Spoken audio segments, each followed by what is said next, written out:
Hello, good evening and welcome. Anyone that's saying good evening, Ian?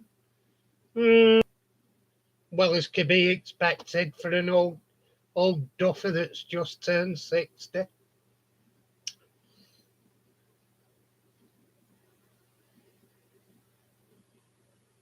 Every morning I get up, another added pain. Just took part of my pain killing dose. Good evening, mate.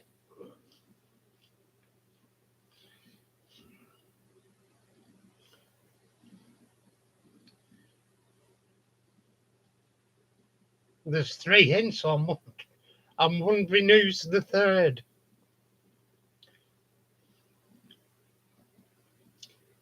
Well, yeah, I've been doing bits on the die cast lately, and it's Valleys. Good evening, Valleys. Yeah, I've been doing bits on the die casts. Last couple of weeks, I've ordered some decals and stuff for me more than forward build. Uh, I've cleared off my railway, ready to make a start on the track. How I want it at the rear, then I can start planning what I'm having on the actual layout, which I think I'm going to go with not a full station, just it's hard to describe, but just the end of a platform on the end of a road bridge at the end of the layout with a station building on the opposite side to the platform end. So it tricks you into thinking there's a station there. You can roll the train in from the back of the layout, just stick the nose out like it stopped at the platform, and then start off.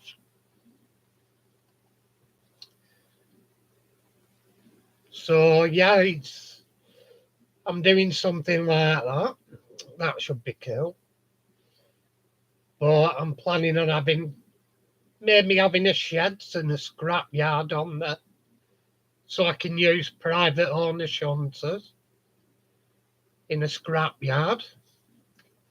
Because I'm basing it loosely on what happened around my old signal box where I worked. And there was a goods yard there, and there was a scrap yard that was serviced by an O8 shunter every other weekday.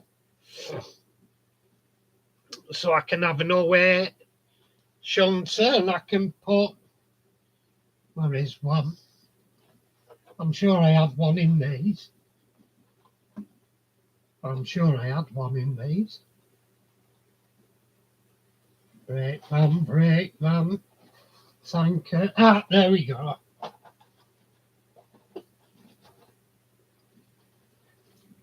Yeah, so I can put a few of those, press a few of those into work. I'll probably build them on my channel. Build and weather. Put scrap loads in them.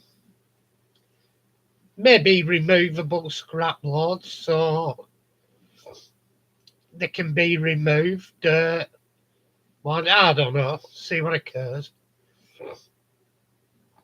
It's not for exhibition. It's only for a bit of fun at home and running me trains. So I'm making it like the northwest of the UK in the early 80s. So I've got an area I'm planning, like sort of Manchester area, Salford area in the early 80s, and that gives me the rolling stock and locals I'll use because I'm firmly in the BR Blue era. So I might have an engine shed come goods yard.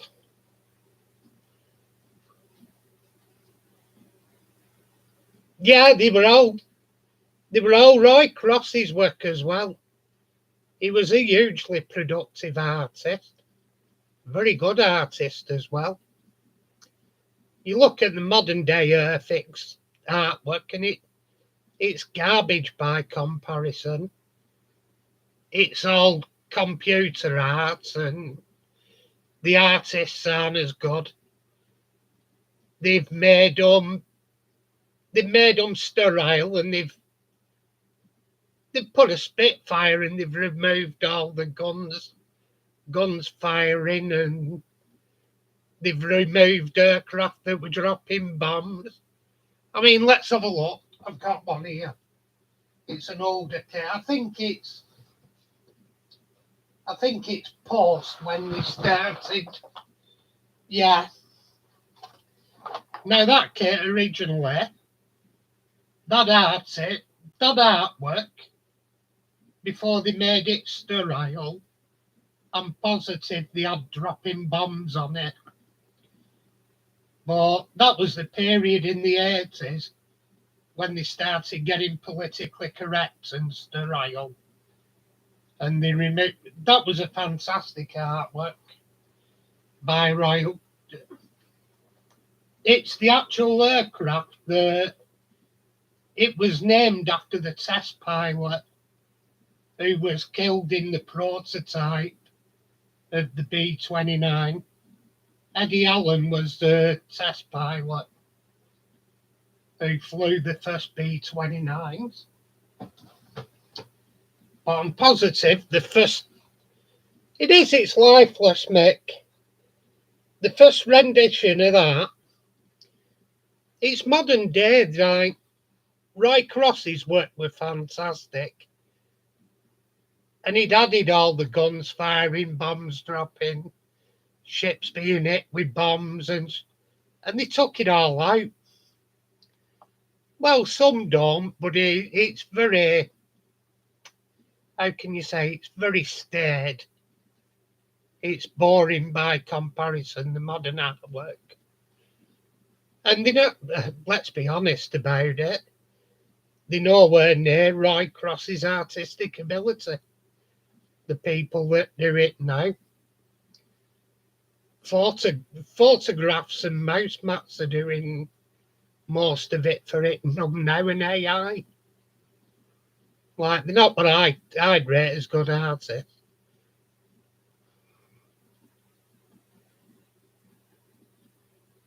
Yeah, there was. Well, it depends which model of the Avro you have, Mick. But yeah, the most famous one is when one's coming into land with battle damage and on fire, and it's got a guy running out of an hut to fire a flare. That's one of the most remembered artworks of the Lancaster. That's the one, yeah. It's the biggest remembered artwork of the Lancaster. Because there were a few models. They did the Dam Buster model. They did, like, people forget there were a few models of the Lancaster. The Lancaster we have now in the Battle of Britain squadron, apart from anything else, it's in the Battle of Britain squadron, and the Lancaster could never have flown in the Battle of Britain. But that's neither here nor there. They had to have a bomber. Jessica, they had to have a bomber represented in it, which is fair enough. But the Avro Lancaster didn't do its first test flights till after the Battle of Britain had finished. May have just been the Manchester, but the Lancaster certainly didn't.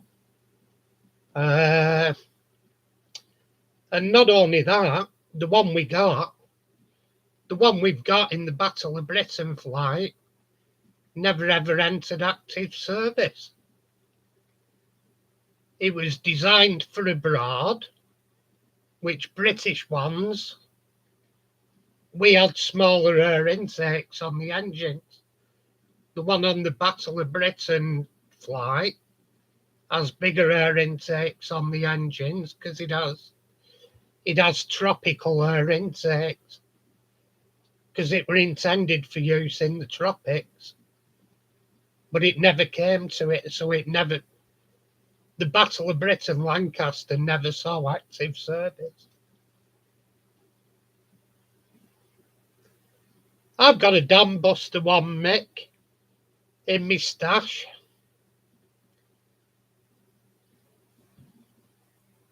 I'd love to, but it'd cost more to get there just to go and have the flight than me budget would allow, unfortunately. Although I have seen yours when I've photographed it with ours when it came on the tour over here. So I did get it, but it was shit weather, It was awful weather. It was grey and overcast and rainy. But nevertheless, I got a photo of them together. Well, technically, I got 2 photos of them together. And it was lovely to see. I don't know whether anyone else has seen Canada's Lancaster, but it's called Vera because of the registration. And aptly because of Vera Lynn as well. But yeah, it's a nice example. And I think if I'm correct, the nose art, just off the top of my head, I think it's a Victoria Cross somewhere on the nose art, if my memory serves me correctly. But yeah, outstanding work and contribution that was to aviation. Hopefully there'll be a third.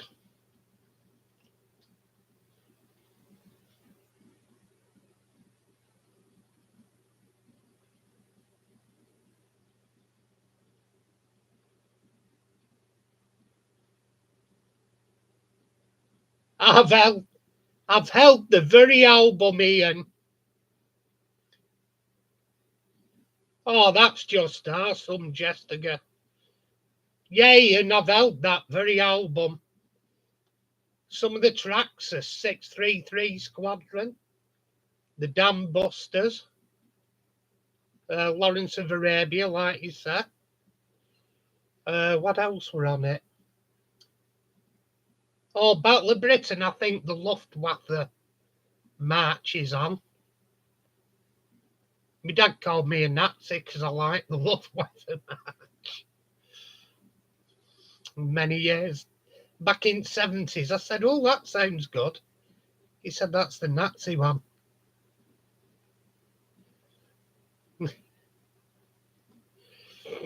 Yeah, Green Berets is on.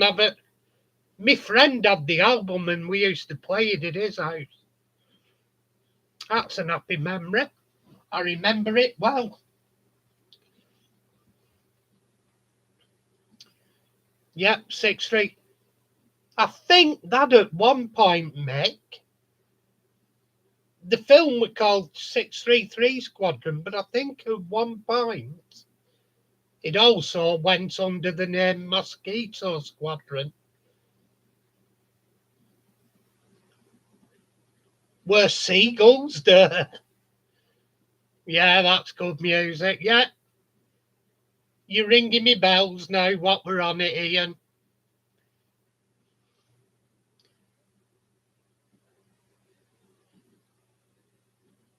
I think 633 Squadron was called, on another release, was called Mosquito Squadron. Because I've seen the titles the other week on something, and I thought that's 633 Squadron, but they've got Mosquito Squadron on it.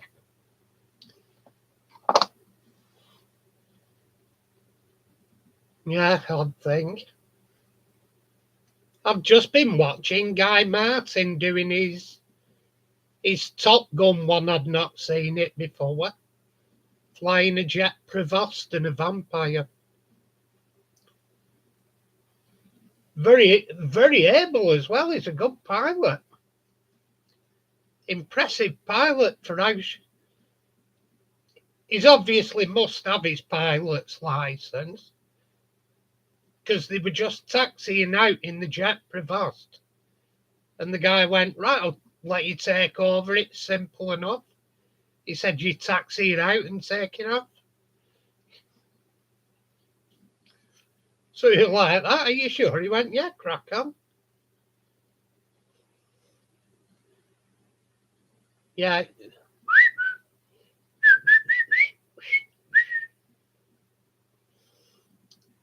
That one, I know that one.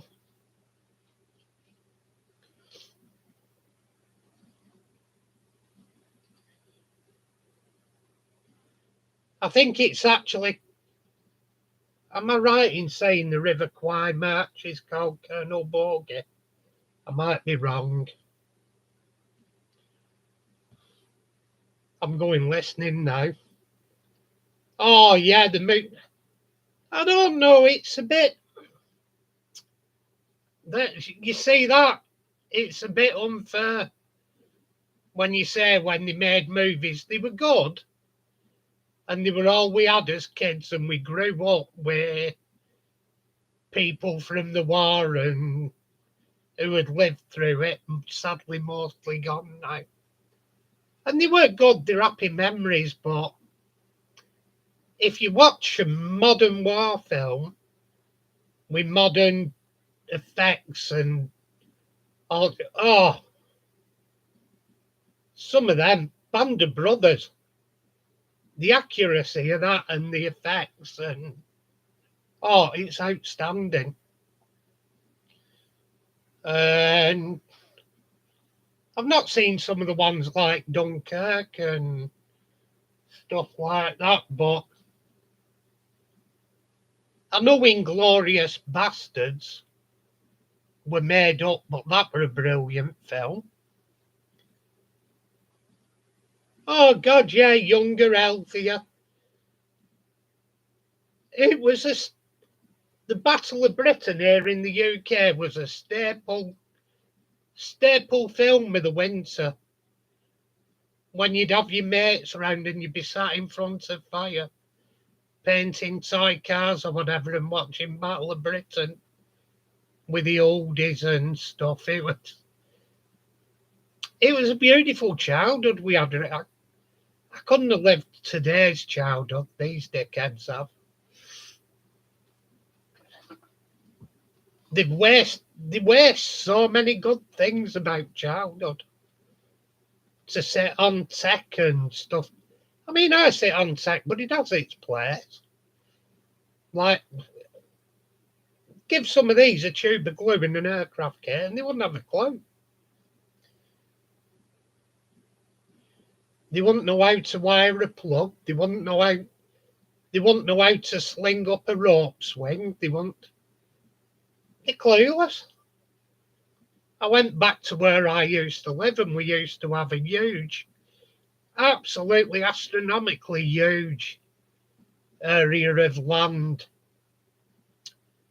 And it used to be an old orchard, but we had paths through it and we used to play tig in it, rally or bango and British bulldog. We used to make rope swings. We made death slides and we landed in mud at the bottom, and some wise ass put a couch cushion in the mud.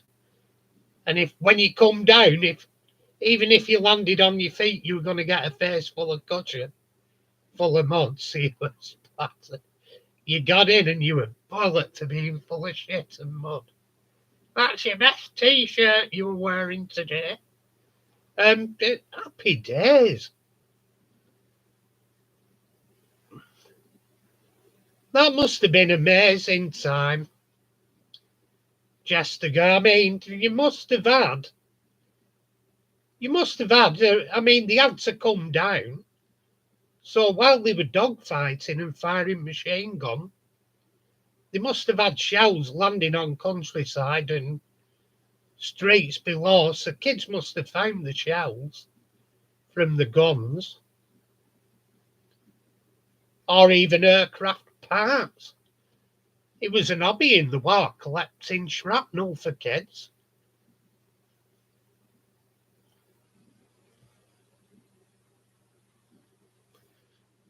Bloody hell, excellent stuff, Valleys. I like Spike Milligan's books, mate. He describes stuff so fun in his humorous ways, but he's blunt, and this is the way that it happened. There's some sad stuff in him. He was a very underrated writer, Spike Milligan. And all he wrote was truth and what he'd done and his humour. But I listened to the audio books. There's audio books on YouTube if you ever want to listen to him. Spike Milligan's war novels. And they're excellent. They're just something else. Hitler, My Part in His Downfall, is a good, and I've listened to that regular because it was serialised for radio broadcast. They had it serialised, and you'll listen to it, it'll have a break, then into the next one. But some of the sentences he said, his dad and him were sat watching the mother dig the air raid shelter out. And his dad turns around and Spike says, he says she's a short woman, isn't she? And his dad says, yes, she's getting shorter all the time. And she was digging down. So the pair of them were crackers. So he definitely got it from his dad's side. Yeah, he was, you're correct. He was, mate. But he was talking about a bomber that come down as well. He was pretty close to a bomber that came down trying to crash land, and he said, it was a bad day for the navigator. He was dead. Just matter of factly, and it was stuff you come at. Because they did it humorous, but some of the horrors he must have seen. And he did. And he was actually done. They did him for cowardice. And he was just the stress of it all. He'd seen so many things, and he actually got hit. He was hit, and they still did him for cowardice because they were nervous at getting stuck into enemy. I thought, yeah, arseholes, you what are sat in offices nowhere near the fighting, and you court marshalling a guy that's actually been hit. There were some arseholes, really. Brave bloke, Milligan, to me. Well, they all were.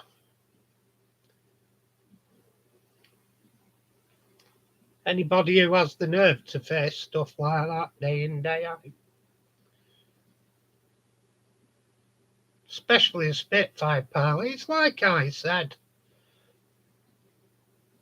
I think there's a lot of bravado spoken about the Battle of Britain, like no man backed out and that. I bet. I view them all as heroes because of what they were doing, but you're not telling me not one of them went, hang on, wait a minute.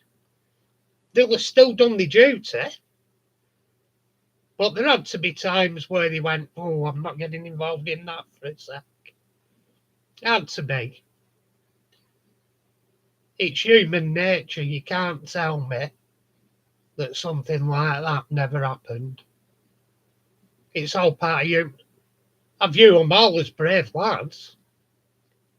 Don't get me wrong, and have a lot of respect for them. But it's war. You can't say every single man's this bravado and yeah, will not back down for a split second or whatever. There's got to have been times you went, poof, hang on. I know I would have.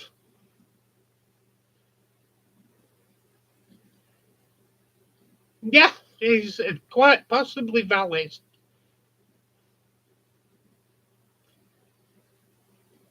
Yeah, there's not many now, Ian. Not many left.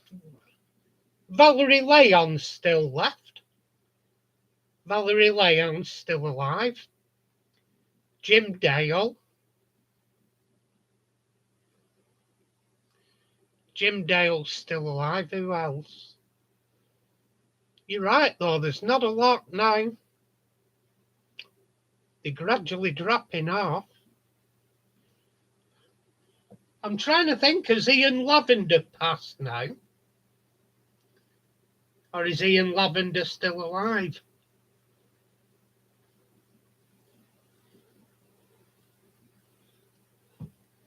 I wonder what would happen if I typed surviving members.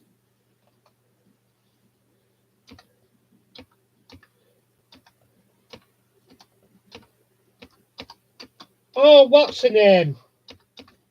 She'll still be alive.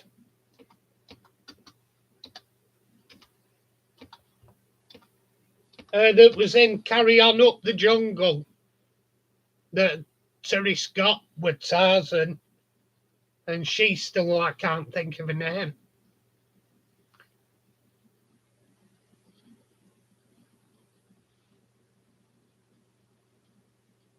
Yeah, Jim Dale's the only regular.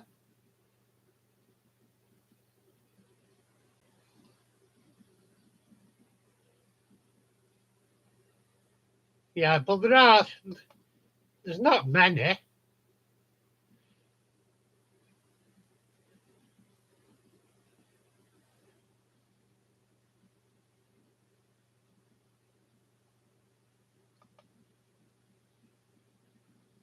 Right, Leslie Phillips, let's see.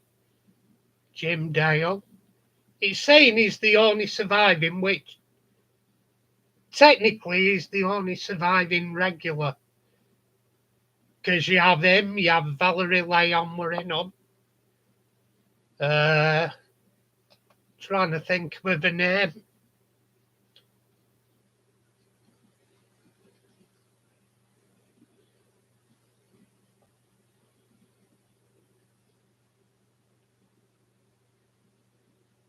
Yeah, she is, Amanda Barrett. Oh, she had such beautiful eyes. One of the most lovely images is Carry On Cleo. She had such beautiful eyes in that. I still sigh when I see her flicking in them eyelashes. I still go, oh. She was a stunning girl. Stunning girl back in day, Amanda. Well, one at Patience the other day, where I worked, bless him. He was watching a Carry On film, and he'd had Valerie Lay on in Carry On Girls, and he was laughing already, because he loves stuff like that, bless him. He's non-verbal and everything because of brain injury, but he was chuckling and smiling, happy, enjoying his little self. And then Valerie lay on there, opened the coat, and she has a swimming costume on underneath. And you just saw him go, whew. I thought, good on you, lad. Yeah, Fenella Fielding were at. Who's that one that were with Terry Scott when he were Tarzan?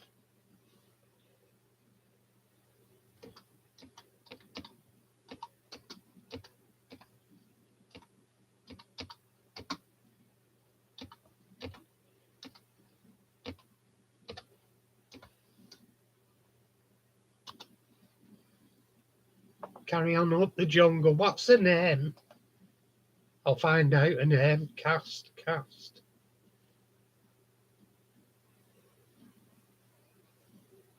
Where is it?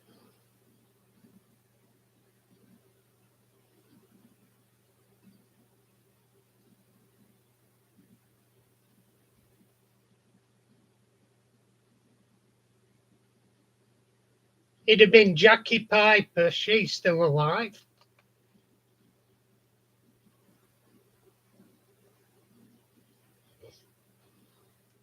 What was she in?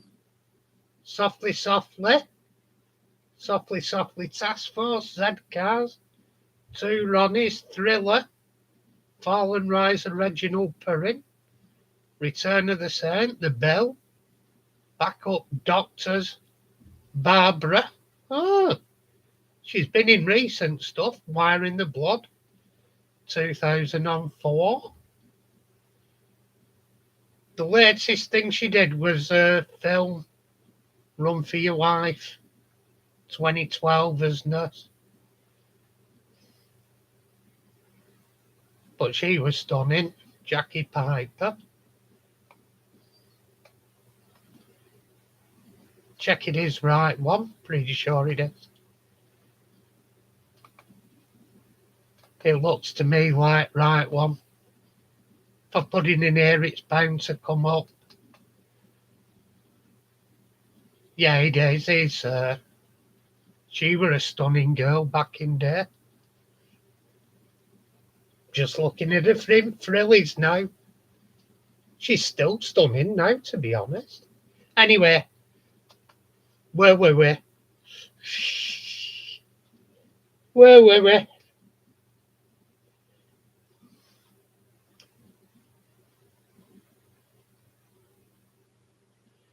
Infamy, they've got it in infamy.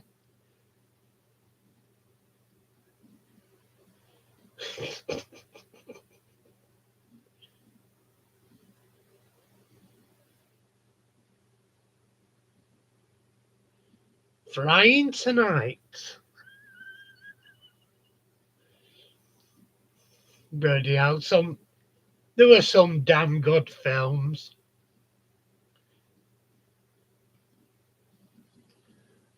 Wouldn't eat the mushrooms.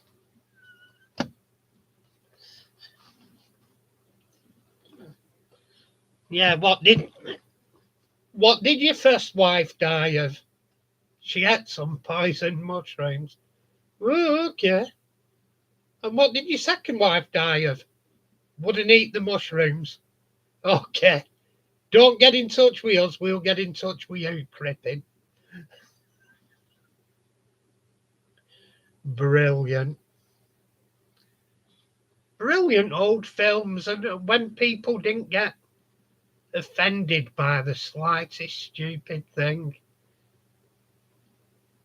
Well, me mate, by the sounds of it, I were asked last night, what did I think of Mick Miller? So I think there's a possibility I'm going to a Mick Miller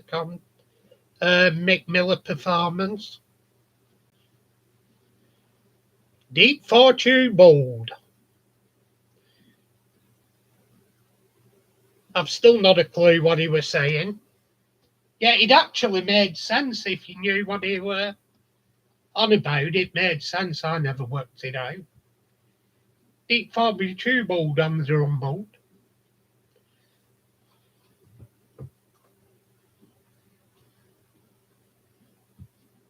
But yeah, happier days, the Carry On films.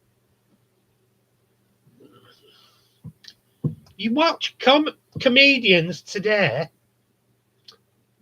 and you know something? I think they're more vulgar and insulting than they've ever been, and they get away with it. And the old time ones are being deleted, like it's offensive. Yeah, watch some of the stuff Jimmy Carr does, and the most offensive is Frankie Boyle. They insult disabled people, homosexual. They have a go at everyone, and some of it is deep down vile stuff. I find it funny. I find it funny because I've got a dark sense of humour. But honestly, they're far worse than the old ones were. On my knees, that's it.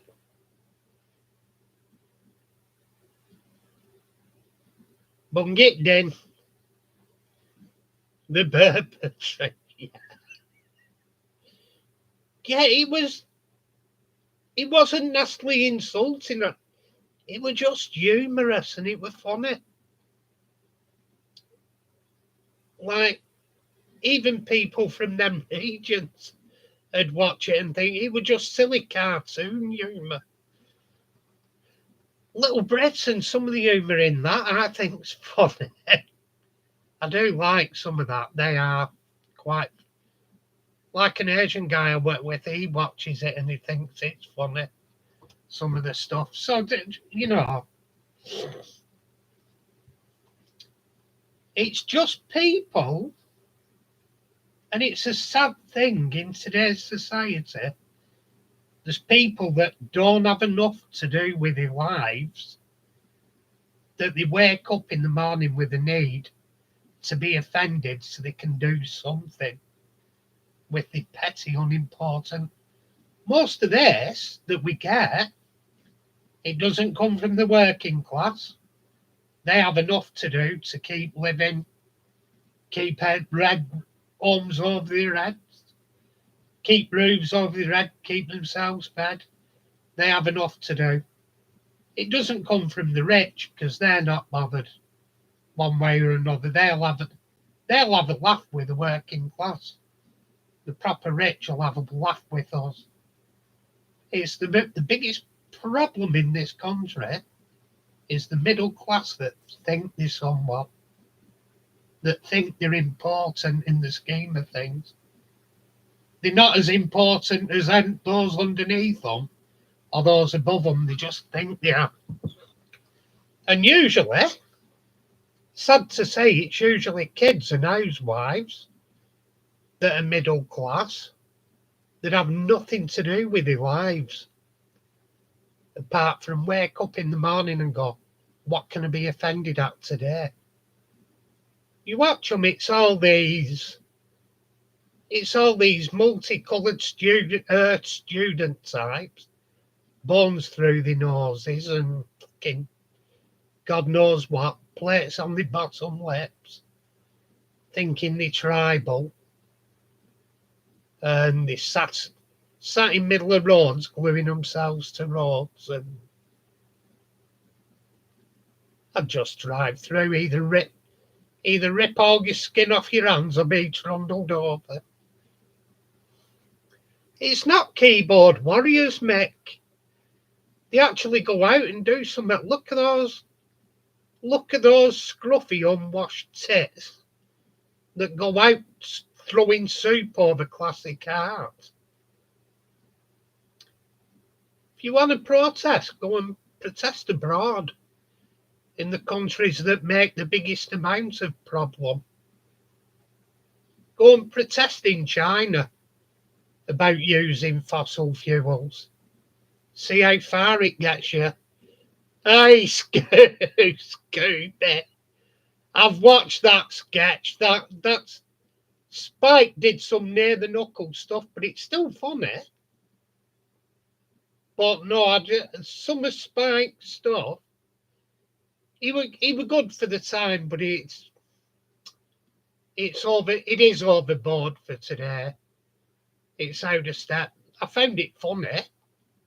I find Korean chips funny, where his mum were Pakistani and his dad were Irish. So they got the normal nickname you'd have got back then. Every lad in every factory and everyone had have done it. He'd have been called Packy Paddy, and that's what he was in the series.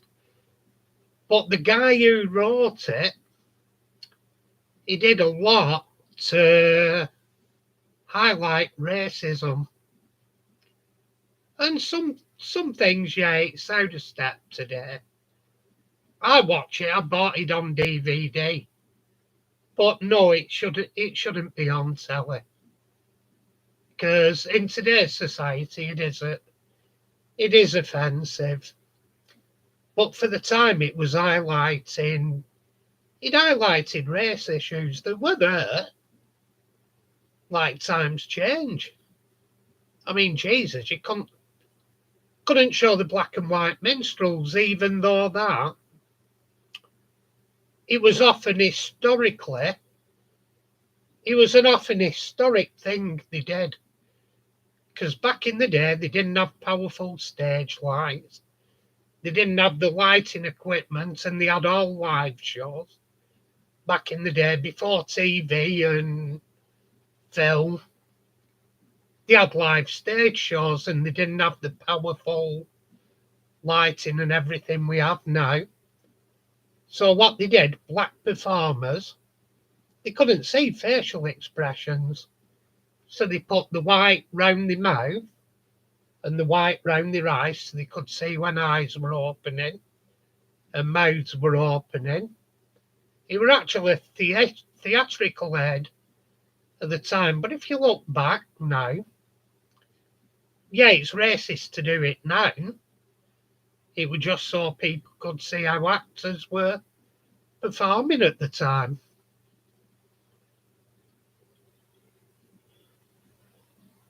Oh God, yeah, Alf Garnett. Oh, don't mention Alf Garnett, Ian. I did a charity thing once for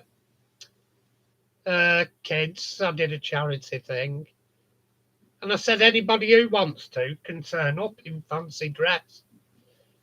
And I went as Alf Garnett, but I drew a mustache on, drew eyebrows and everything, and I didn't think, did I?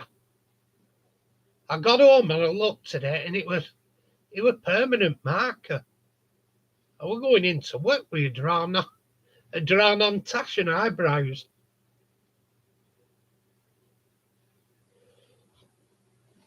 And today, Raymond, I will not have the BBC in this house.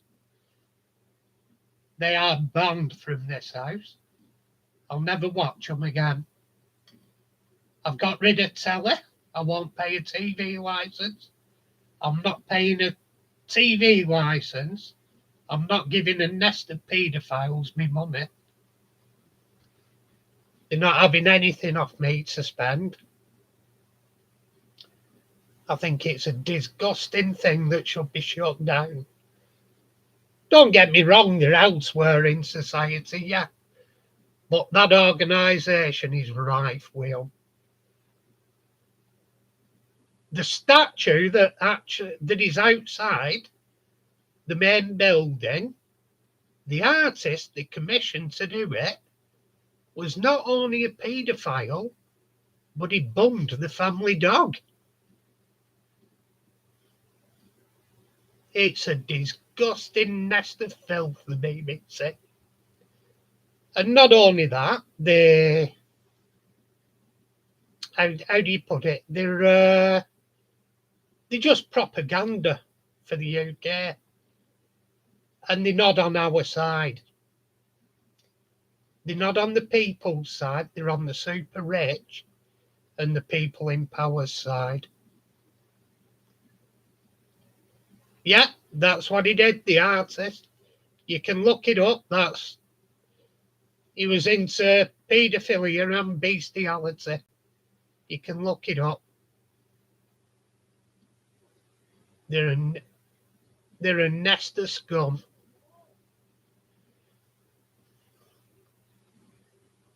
Is that the name of the artist, Val? Is Rick Gill? I can't think of it. I'm an artist myself, and I can't think of the name of him. I wouldn't want to be associated with him personally. Thank you, Valleys. Yeah, but that's right. And that's the sort of people they commission and have on you, Edward. It's just getting to be a regular thing. Outing them at that place, they're disgusting. And they're not getting a penny off me. Not getting one single. I keep getting the letters off them, drop on doormat. They keep going in the bin. The thing is, it's up to them to prove I'm using it, which I'm not anyway. I don't use the TV, and I don't have any live broadcasts. But it's their consensus to prove, even if I had a telly, It's up to them to prove I watch it. And unless I tell them at the door, there's nothing in this, or they see through a window, which they'll have a fucking hard job because I'm on first floor. But unless they physically see you're watching TV, and they'd have to film it for proof in court, or if you said something to them and they jotted it down. But technically, if you're in court, they'd have to have a witness. It's not legal unless it's witnessed. So you could argue that in court. You could say, where's your witness? It's your word against mine. There was only one here. He can turn round and say, I didn't say that. He's making it up.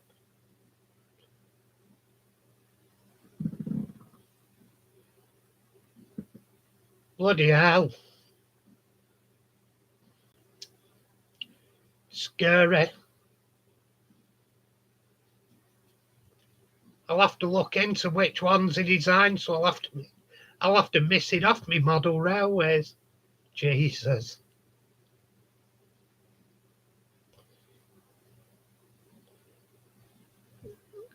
No. But that's the thing, unless they actually see and they get evidence or witness that you've watched it, they can't take you to court. The only way they can take you to court is if they come to your door and say, have you been watching TV? And you say something like, yeah, I have, or, oh, I only watched ITV the other day, or 99.9% of convictions are because people have dropped themselves in it.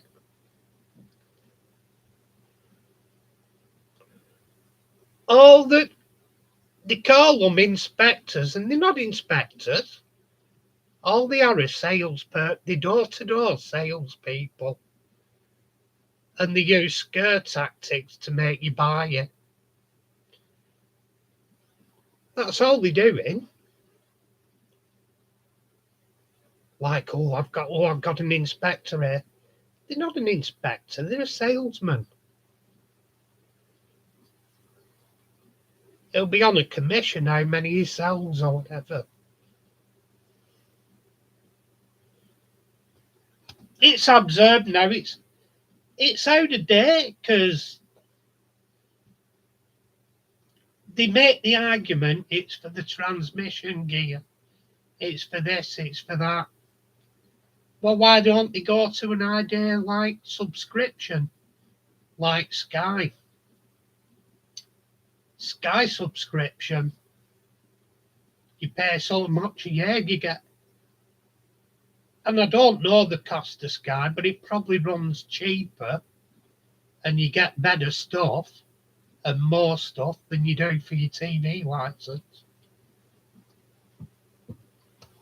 Like you've got UK TV Gold, you can watch comedies all the time, or you've got Crash Investigation, because one of the lads I look after during day, he has Sky, so I watch all sorts on it. I put all sorts. When he's asleep, I'll watch my stuff. If he's up, I'll put comedy on for us both to watch, or a film or whatever.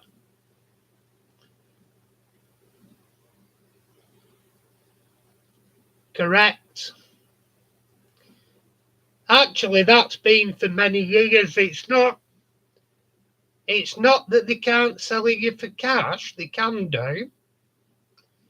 But they want to know your name and address for the record. So you have to give your ID over so you can buy it.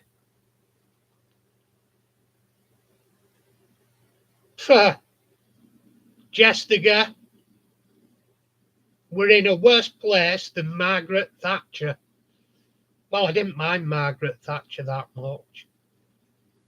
Let's just say we're heading towards bloody communism with this prick that's in now. We're having more and more freedoms taken off us. The guy that's in Jessica is an horrible piece of scum. If he carries on, this guy, he's going to see more rioting and more problems in the country. I'm waiting for his first budget. He's a proper arsehole. What they want, and they're trying this, is trying to start people getting together in pubs. So he's doing smoking bans. He doesn't want you smoking. They stopped smoking inside pubs. Now he doesn't want you smoking outside. So you can't smoke. They're doing stuff with it. Once they get all the smoking, he wants to ban smoking. Now, I don't agree with it, and I stopped smoking myself. And it's a good thing in some ways, but in other ways, it's a bad thing. Because once he's got what he wants with smoking, he'll start on drinking. And then once they get what they want on drinking, he'll probably manage to shut the pubs down. Which, to be honest, I think they're trying to do. I think they want to run this country to suit Islam. Not being nasty about it, that's what they're trying to do. They don't want you meeting, don't want you drinking, don't want you smoking, don't want you doing this, They want you to sit at home and do nothing. Watch internet porn and eat dirt. That's all they want you to do, this lot. Exactly, Mick. It's happening all over the West. And they need to wake up to it. They wouldn't change their countries to suit you if you went to theirs. They'd probably throw you off top of an high-rise building.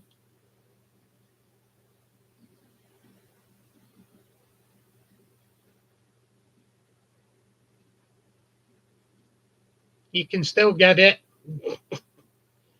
That's all I'm saying.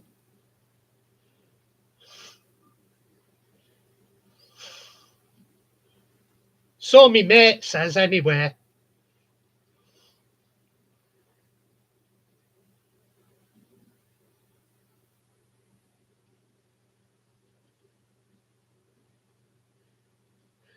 You know, Ian, it's they're an absolute. The problem was nobody liked the Tories, but I told people. I said, don't vote them out just because you can. I says, if you go for this reform, I said it'll be the same as every other one that's done it. They won't get enough votes. All you'll do is give it to the people you don't want in. And they all did it. They voted reform. They all voted reform thinking, oh, loads of people will vote for them. They'll get in, they'll get loads of seats. They got one, maybe 2 seats. So we got a Labour government, which was exactly who we didn't want in. And now we're suffering with them.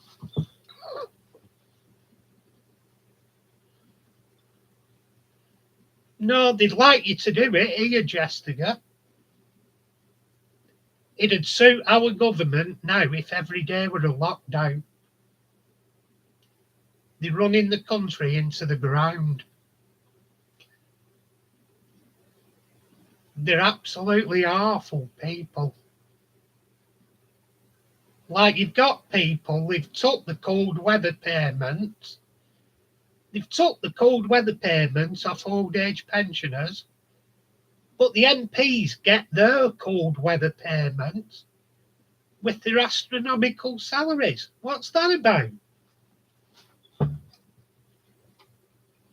Taking cold weather payments off pensioners who are struggling while they get about something like 500 quid or 1,000 quid cold weather payments a year, eating payment, MPs. You are? and you're taking probably 50 quid or whatever off pensioners. You want tie into railway lines.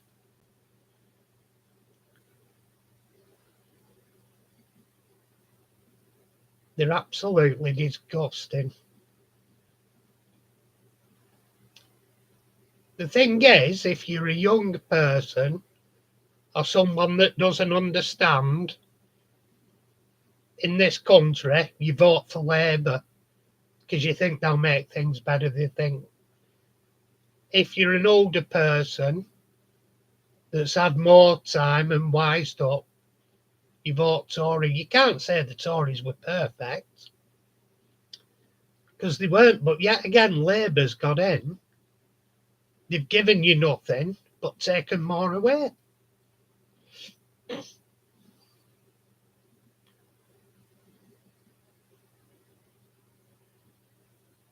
It's more than the pensioners are getting, though, Scooby. That 300 quid's more than the pensioners get. Or was that 300 for the pensioners? I don't know.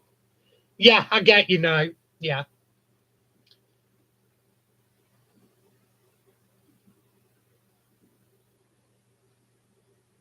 Yeah, but sometimes they appear at the House of Commons and they don't do it. They sleep through it.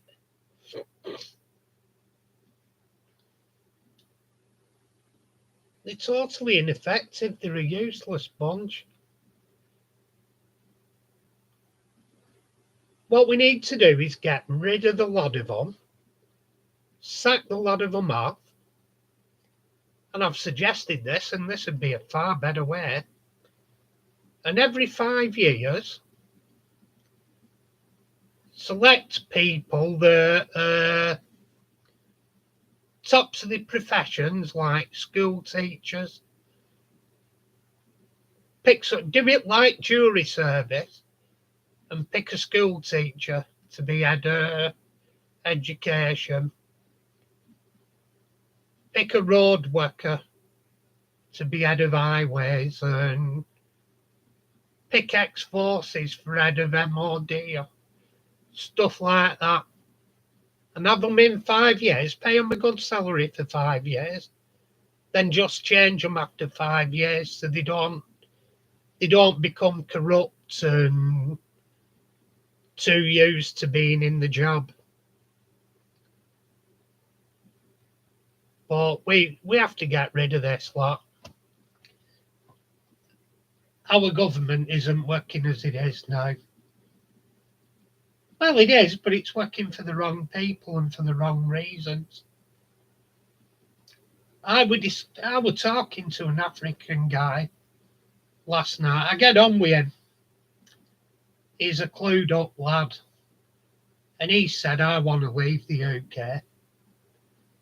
And I said, why is that, Carl? And he says, because you've sold out your culture. He said, I love being here for culture and it's gone. He said, I love the British culture. And he said, but it's gone. And he says, you don't value families anymore. He said, so I don't want to be in a country that doesn't value families. Good day, Ron Lines. Is it first time I've seen you? I'm getting a suspicion it is. Or if I have seen you before, apologies. I've got the memory span of a goldfish.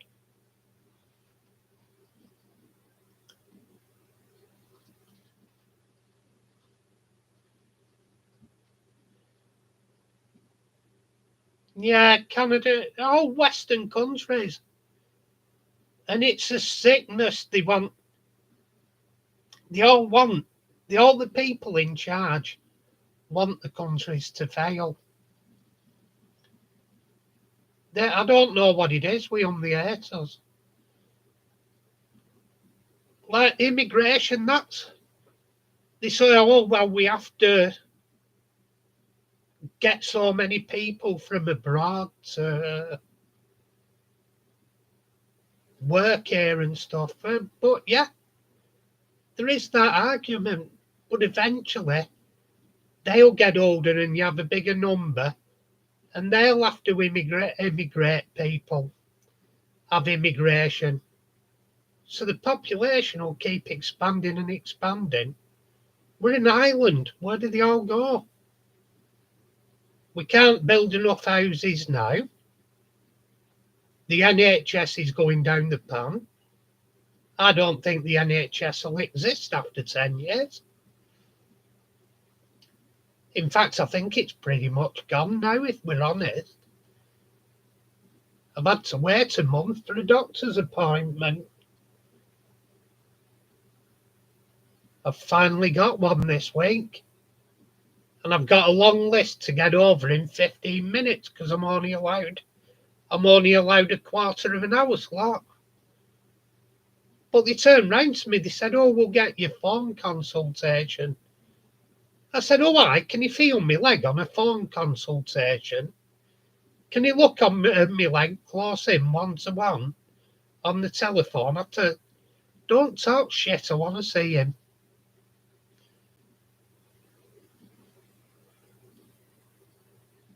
Ah, fair enough. Good day, Mark.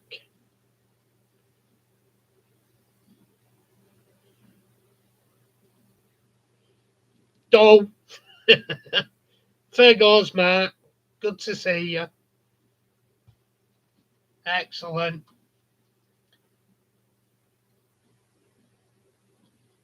Yeah, I'm thinking of doing another time lapse when I'm starting laying the track. I've got the cork underlay and the track pins.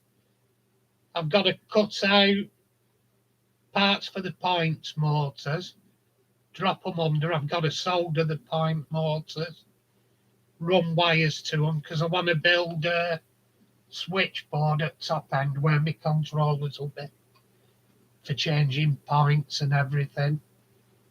So yeah, there's plenty to do. I'm getting a move on with that.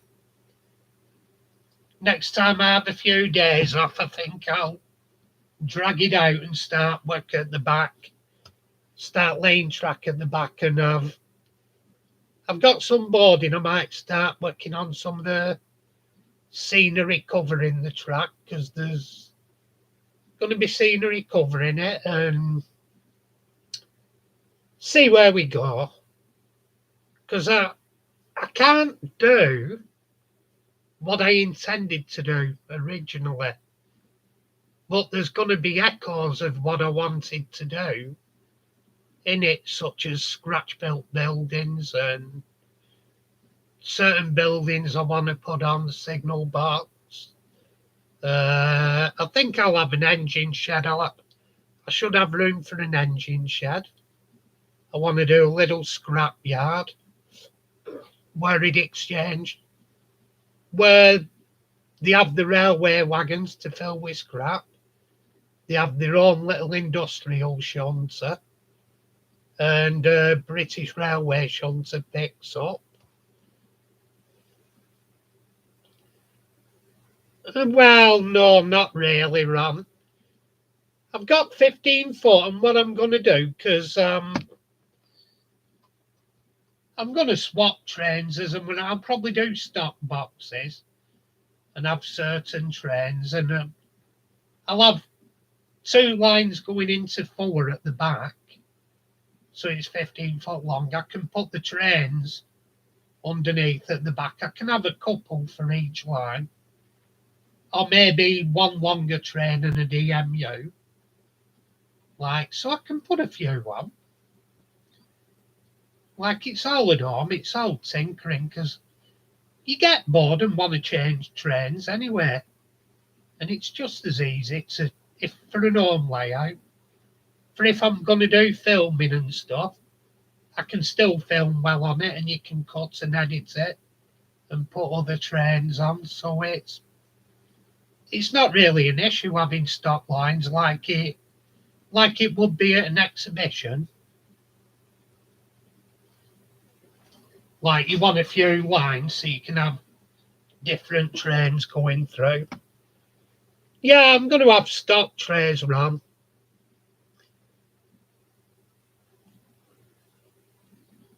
I actually bought some shallow storage boxes, about year long, year narrow, and about that deep. And it's just right height for stock to go in. And you can perhaps fit 5 widthways a lot in it.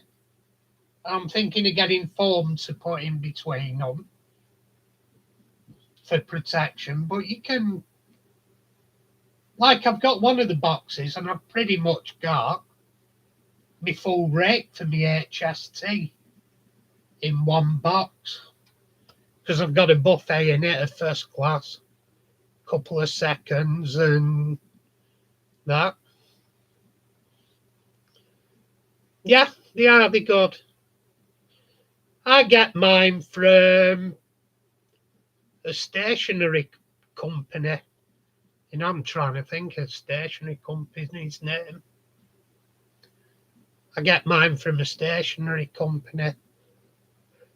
And if I get, there used to be a foam company on my outdoor market, and you can buy all different foams. So I might buy some of the very thin foam. You can cut to shape and everything. Thinking of getting that. I mean, today I'm building a diorama, a sea diorama, and I'm doing an aircraft carrier. But some of it, which way am I going? That way. No, are we going right way? That at the back, I built a lower deck into it at the back and a bulkhead and everything. Because it wasn't on the model, you just looked through and it was just an empty cavity. So I built it into it. It looks better. You probably won't see it once the deck's on. But next job, I'm going to put tape along the hull and do all the portholes, because the portholes aren't in it. So I'm going to do all the portholes, drill all them into it, for all the parts where you've got just looking through like that, build decks and stuff in them and walls, hiding it, block them off so it looks right. What else have I done on it? Oh yeah, the bridge. It was just moulded windows on the bridge. So I cut the area out. Working out. Could do with a bit. There we go. I cut the areas out and made the window framing from stretch sprue, so they look better as windows on the bridge. What else have I done? Oh, I've drilled the portholes in the bridge as well. Hang on, get it where they are. You might just be able to see them there. They are drilled portholes in the bridge and round there. So there's plenty to do detailing that up, making it look better. Then I'm going to cut the bottom of the hull off and have it as a waterline model. So I'm going to be making the sea.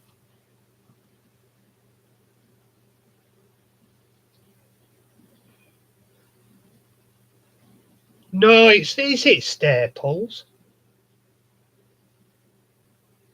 No, it's Ray something or another, or something Ray. Let me think.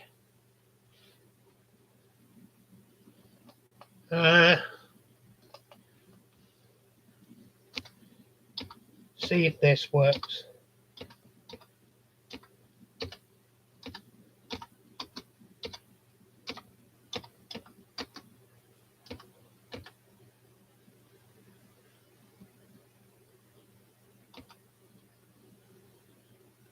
Ah, that's it. Ryman. Ryman, I brought my. Good evening, Martin. Good to see you.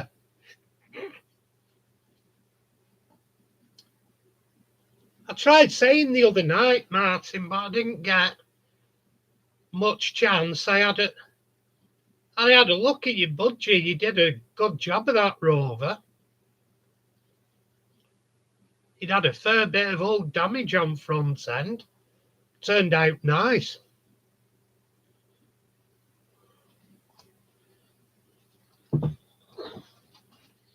Yeah, it were a fair old hole in it. And read pro, because when they rot, it bubbles and it rises above the surface. So you have to get that back down before you can start reprofiling areas. And even though it's swollen and it's like pockets of rot, it's still solid. It's still hard work to sand down.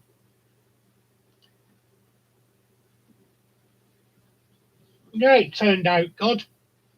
It took me back to when I did the dinky rover I did. Took me back to that. That were a bugger. Hang on. Sit up a bit, ease me back off. That's a bit better. I can't see, I'll have to lean in for the writing every now and again. Yeah, it is a problem because the bubbles come up and you have to get it back down before you can fill it to get the shape again.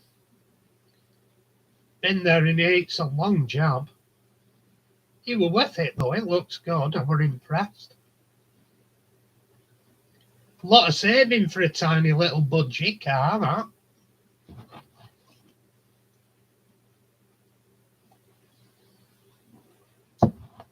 I still have to watch that video properly where you got that big tonker. I've got a fire ladder in the back here, one of the American fire rescue ladders. It's a massive old thing. That was the thing when you were kids, if you were in the tonker era. Loads of kids I knew they must have sold loads of that tonker dump truck that were massive. And I remember families, there were loads of my mates, they had nowhere to store them on the house, and they always ended up on the landing at home, outside the bedroom on the landing and stuff. Like loads of kids had the big tonker tipper on landing. Yeah, no storage. This one I've got, jeez. They'd have had to find someone special. It's about, let me guess. Well, when I bought it, I didn't think I were buying something as big. Because it was just on top of a plinth in the garden. And it had nothing next to it for scale. It were all quite a bit in the background. So I thought, oh, it's only a small one. I got back to my house day it arrived. There were a big cardboard box leaning up against my front door, and it were halfway up my door. And I stood there and I goes, what the fuck's that? What for bought now? And I unwrapped it, and it were an absolutely astronomically huge fire rescue ladder.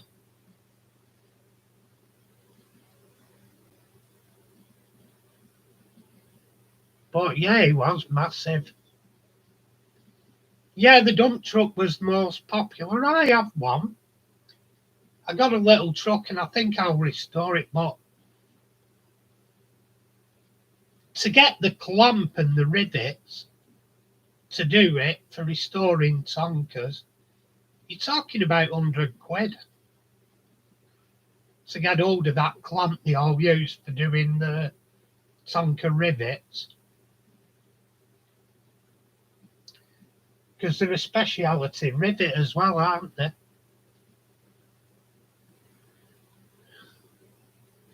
Ah,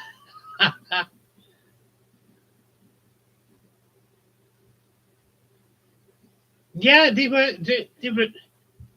I love watching some of the American Tonka restorers. Like, I think it's Danny might do them, and there's another guy that has shape.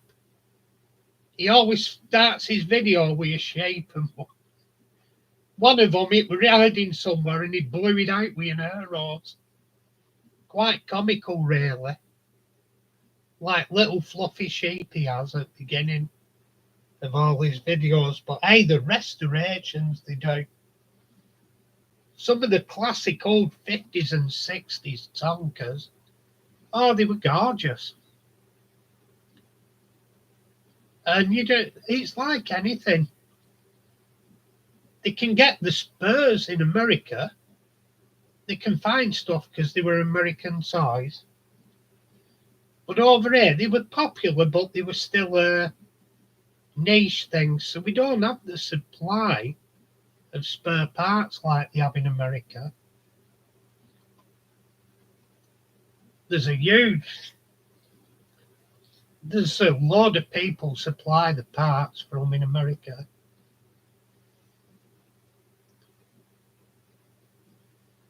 Yeah, they really were that strong, Ian.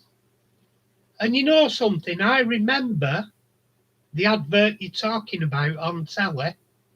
I remember it on TV. We only had a black and white TV back then with 3 channels. Channel 4 hadn't come along. We've not so long since got BBC 2. People don't believe me when I say when I were a kid, we only really had 2 channels when I was born. Two TV channels. Then in the later 60s, we got 3. Then it took till we're at the early 80s when we got Channel 4. I think it were it about 82 we got Channel 4. It was the very, very early 80s. Oh, Martin, some of the Tonkas from the 50s and 60s are the works of art. They're beautiful. Like I loved watching some. Have you seen that one where it has the merry-go-round on the back, and he restores all the merry-go-round, and he restores the truck. Oh, what a beautiful toy!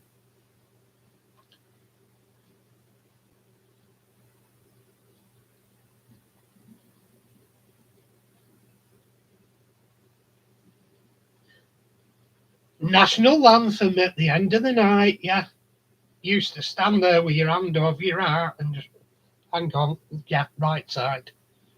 Hand over your heart and hey, no, wait, God's honest truth. The older gents that had been through the war, because they used to do it in the pictures, as soon as the national anthem played, they stood up to it.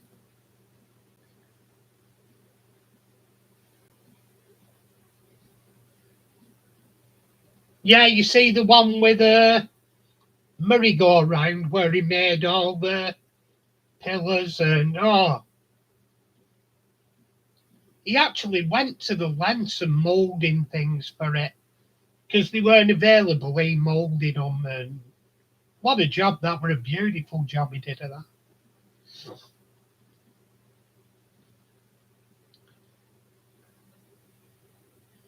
Alf Garnett, what a guy he was.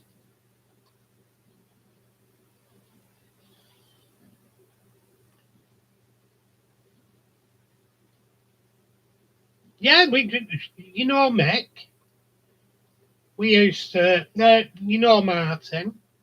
Oh, yeah, sorry, Mick, it's Mick. You did it for yours as well.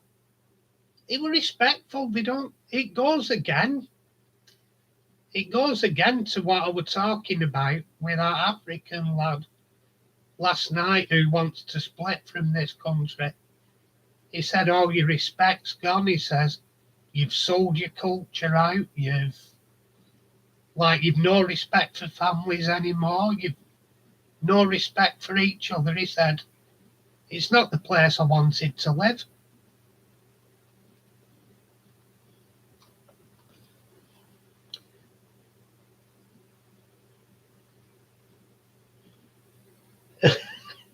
Yeah, do you remember not the 9 o'clock news when they did it and he's in pajamas yawning and got a wine glass doing that? Oh, brilliant old tellies.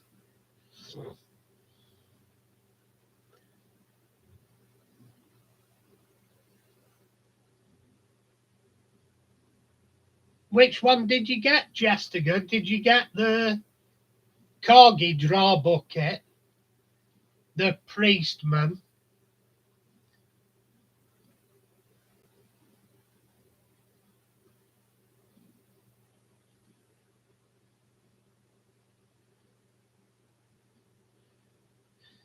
Mick, I think,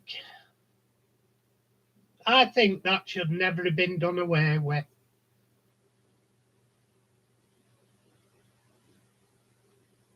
It's everything that goes on. It's one more nail in the coffin for your own culture. His culture to respect. Try telling an American he can't.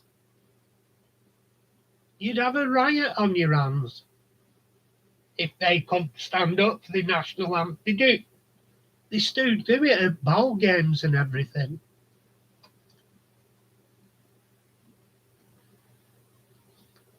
It mounts up if you have a lot. You have to be careful what you buy. Like I got that the other day, and I got it. I got it on a cheap one, and it needs the spotlight bar, and it needs the plastic part that pushes the doors back in. But apart from that, it's good. It only needs two parts. The glass is good, body's good. I think the suspension's good.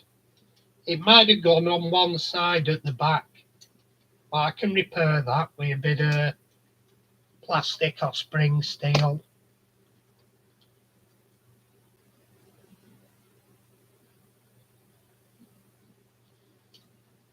Well, the thing is,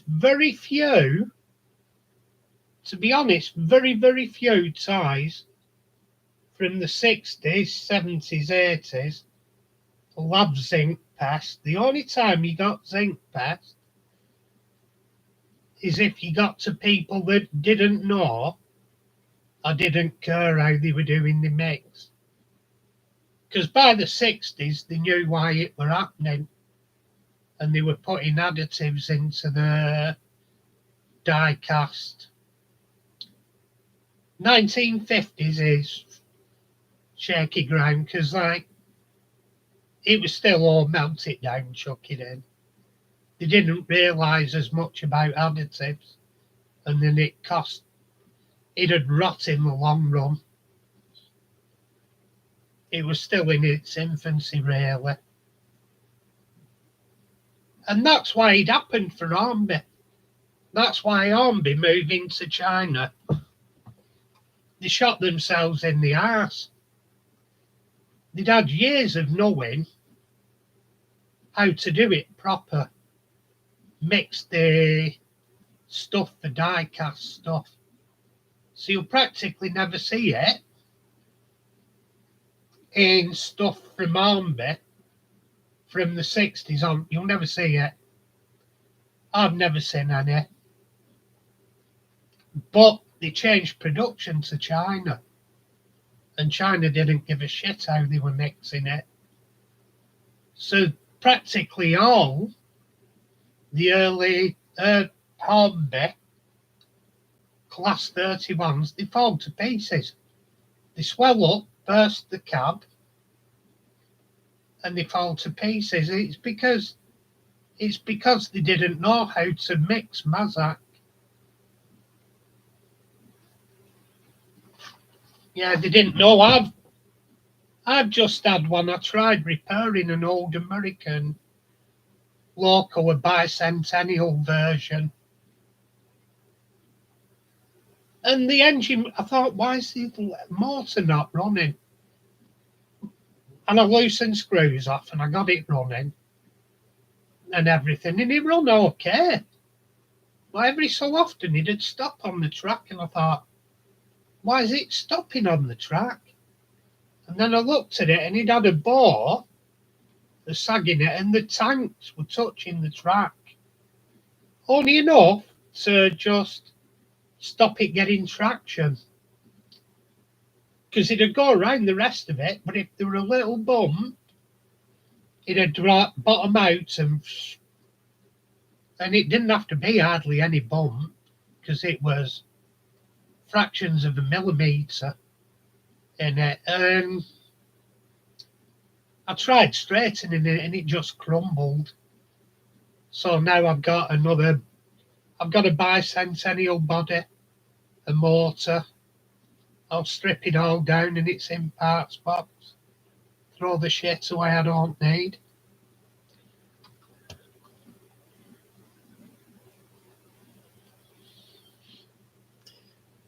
Yeah, like I say, that's Trex, another company. They'd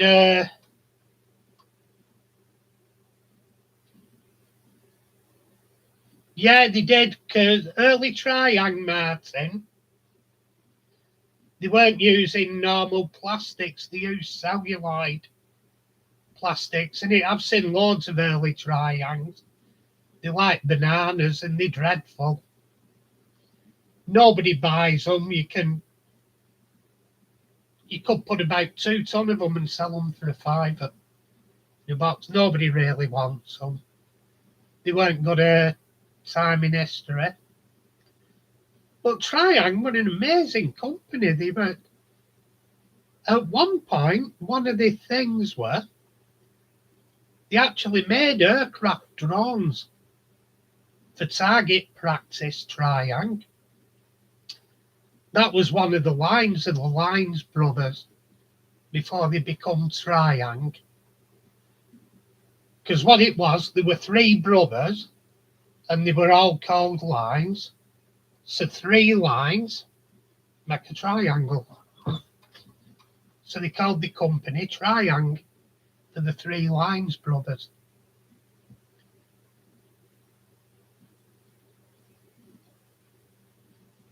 Yeah, the Crab does. The Crab's a famous one for it. The LMS Crab they did. Beautiful local, and they almost all have Mazak best.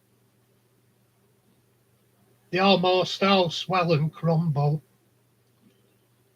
There's no, well, the early ones do. You'll not find many of the early Crabs left. And if they do come up, they go for practically nothing because people know and they're gonna.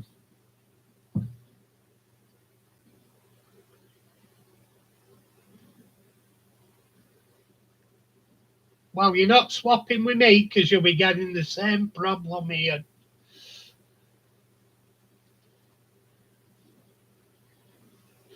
But again, Lima, it'd probably be when they first started because Lima they were an older company than people realised. They were going on the continent before they got into Britain. Like, they had some nice stuff on the continent.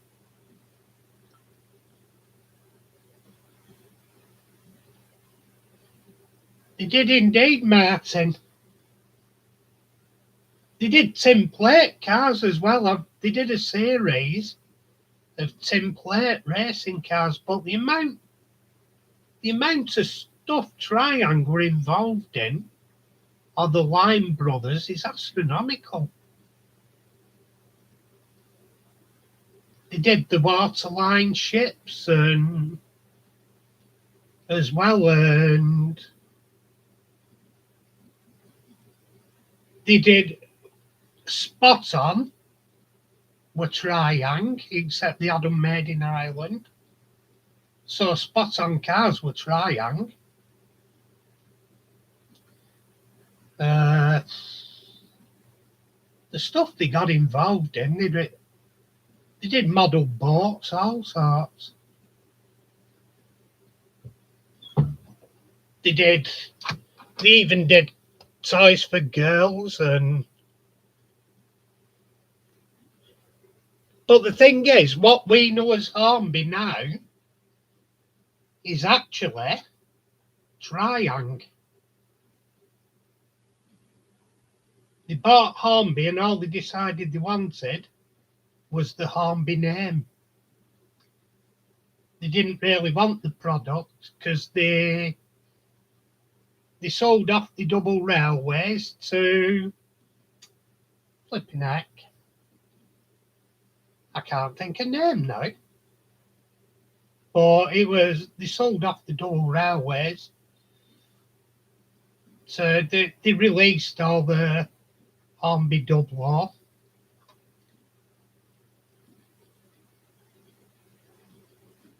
Yeah, they did Minute motorways. Triang that you could connect up to your model railway. So you could have roads running with your railway. I'm trying to think what the trains were.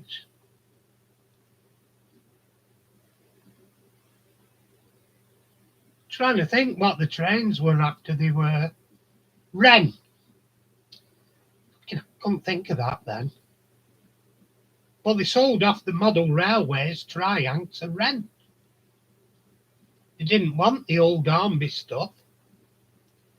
So Wren got the old Hornby stuff and Triang just wanted the name Hornby to go on their products.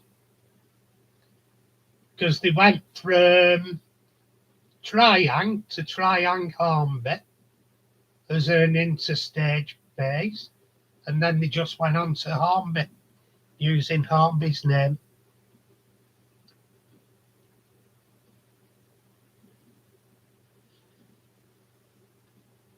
You know, I said years ago, Raymond, when Lima started offering HO in British Outline, Hornby should have seriously looked at it because they wouldn't have had to change the track. All they'd have had to do is bring models out in the correct scale to the gauge. So they actually looked right. And if they'd done it that, I think they'd have even done even better with the model railway circuit.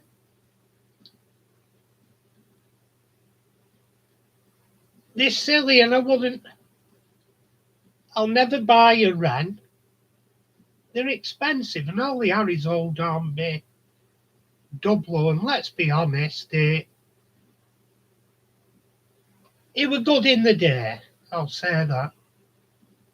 And let's be honest, they were well made for what they were in the day. But the weight of them, running them on modern track, and no, they just covered pieces now, Wren. And I wouldn't pay that much for a covered display model. Don't get me wrong, they were nice. And I have restored one for a friend. He wanted a coronation, not a coronation, coronation.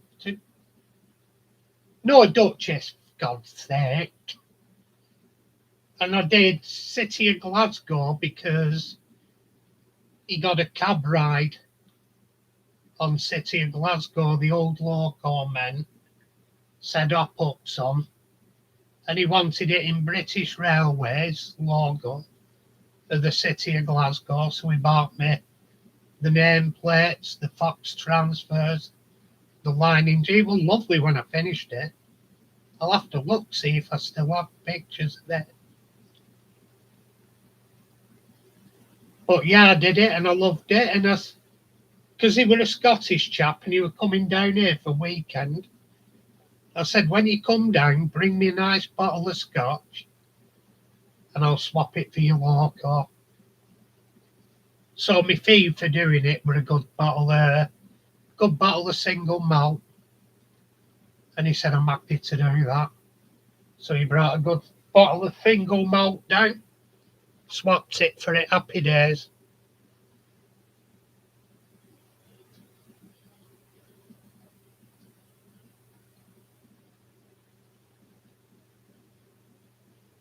Yeah, the thing is, it's original dub law. You can get average condition ones and not a lot of money. And you go Ren and it's the same thing, but it's astronomical money. I don't get it.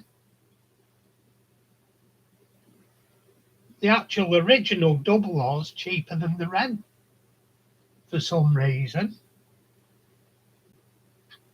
I know the Ren's newer, but it's not that much. You can't say there's that much difference for the money they have, because there just isn't. There just isn't that much difference between them. They still die cast loco, still with the original Hornby motors. They didn't alter any of the tools specifically. All the tooling same. Some are two rail, I'll give them that. Because by the time it were Ren, it was two rail. And the Hornby double were three rail, but you can convert the three rail from two rail to two rail if you really want to. Everything's doable if you go right way around. All you have to do is insulate the two from each other. And you can do that with, if you machine your axle and put a plastic top up between the wheel, or even if you got, what do you call it? What are the names for the wheels again? Replace them with, I can't think of wheels now. Romford. If you replace them with Romford wheels.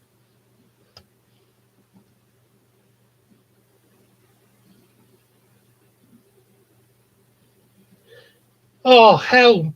Ian, I'd go back tomorrow if I got a chance.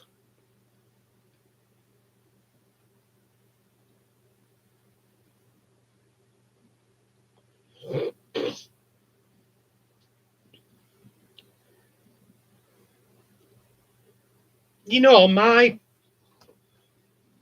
local toy store on the inside market, because we have a big market in my town, and you used to go down there, and the stuff they had, Dinky, Corgi, Matchbox, Action Man, right, all the normal lines. They had all the Hong Kong tin plate toys like robots, cars, boats. They had all the tin plate toys. And our local, get this, a toy stall, our local toy stall, sold Honda monkey bikes as toys for playing on spur land around your local area. Nobody bothered about it back then. Everybody had things to be getting on with. You didn't have neighbours going, oh, they can't be doing that. It's a bit noisy, that. Let's grass them up to the place. Too many people now stick their noses in people's business. I just look out and go, yeah, fuck it, whatever, they're not harming anyone. It's not nicked, it's their own, and they're not harming anyone, leave them to it. Where I lived, we had motorbikes when we were 15 and 16, and we had a motorcycle trials park that the Hells Angels had made in the 60s. Like, they dug it out, they dug berms out, they dug hills, like, and they rode around until we got Ferros.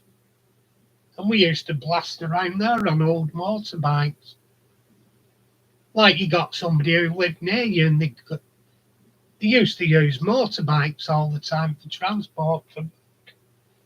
And they said, hey, yeah, this won't get through another MOT. You can have it for a tenner or whatever, or a fiver. Yeah, we'll play with that.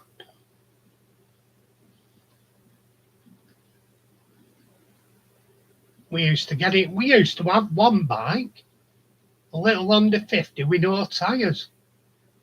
It were a bitch to ride on tarmac. But once you got over on grass and mud and stuff, it weren't that bad. It was still a bit sketchy compared to tyres, but it was rideable.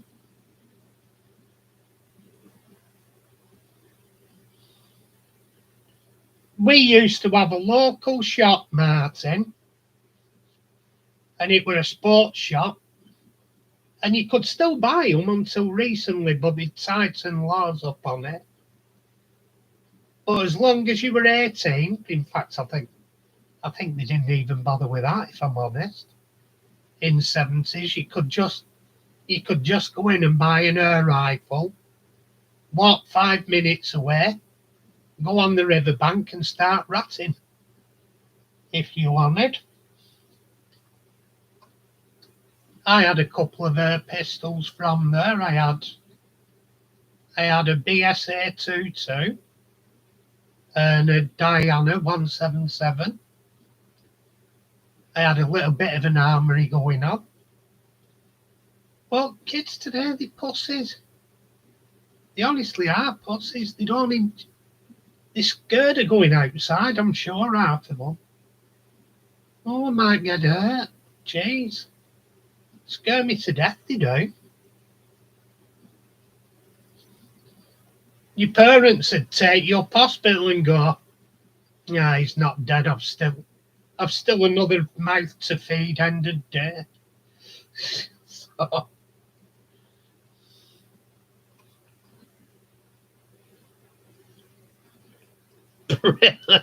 Brilliant, Jessica.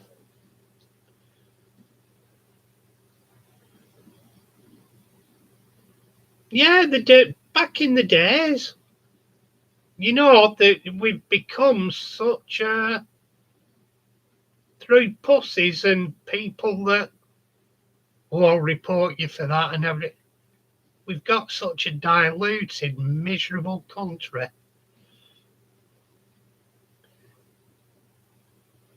I dread to think what these kids growing up now will actually have to look back on when they get to our age. Because they'll have very few physical memories. Because let's be honest, by the time they're our age, it'll be absolutely amazing if you can find a working PlayStation 4 or a working computer game from that era. Yeah, how boring is that going to be, Martin? Like, if you want to get into the stuff you used to have, when you get older like us, we can restore toy cars, we could restore bicycles, we can restore action men, there's all manner of things you can restore or you can collect. With this, there'll be very little, and they're going to be such a boring generation when they're older. Raymond, I do not possess a mobile phone, and I will never have one. I'll never have one of the things.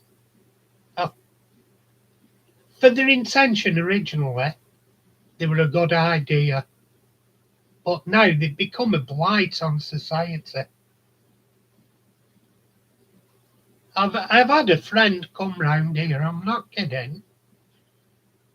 Comes round to see me, or he did do, and he'd sit on a mobile phone. And you sat there quiet, he breaks up the flow of any conversation you were having. They'll sit on mobile phone, then they'll go, yeah, for 2 minutes, get another mobile phone. And I think, look, if you're that interested in your mobile phone, go home and sit at home with it. If that's what it means to you, just sitting and playing it, you can do that at home. Go. The same out at meals. They'll be out at meals with a family occasion, sat on mobile phones. Switch it off when you go in the restaurant. You're with people to have a conversation, break bread, talk and socialise. You're not there to sit with a piece of plastic, texting. I look at them and thinking, what a set of dweebs. What a set of arseholes. You'd rather sit on your phone with somebody. In a lot of cases, they'd probably never met. They'd rather sit with them than talk to the people they're with. Not right in head.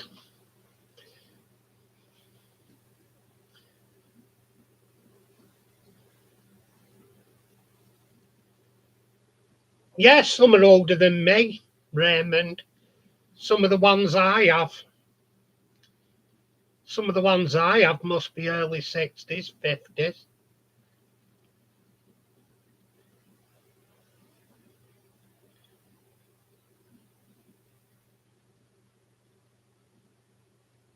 Them were the days. Hey, Jessica, I used to have a Gat. You must remember a Gat. And they were shit. They hardly. You pulled the trigger and the pellet fell out of the end. There were no power to them whatsoever. And I was pissing about one time, and I went to my mate. I were in our kitchen. I said, "Shoot me in back with me Gat." And he went, "Are you serious?" I went, "Yeah, shoot me in back with Gat. We'll be right." And he shot it, and it was the one and only time it worked proper. And I yelped like a pup. I was. I thought, what a time to pick to work.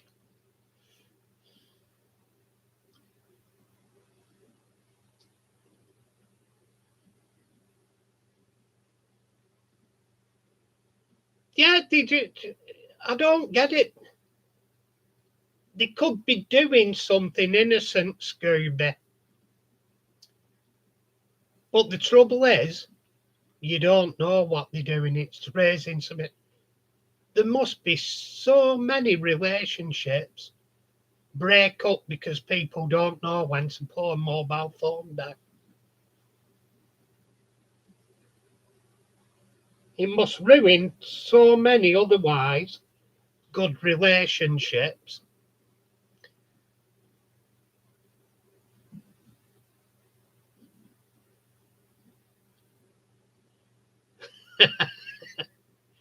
Yeah. Yeah, again. Well, that's when we were dicks. That's when we weren't dicks and we knew you didn't stab each other. You had a code, you knew how to behave. You give these dicks a knife now and they'll stab each other. You can't even give them a Tide Pod without them swallowing it.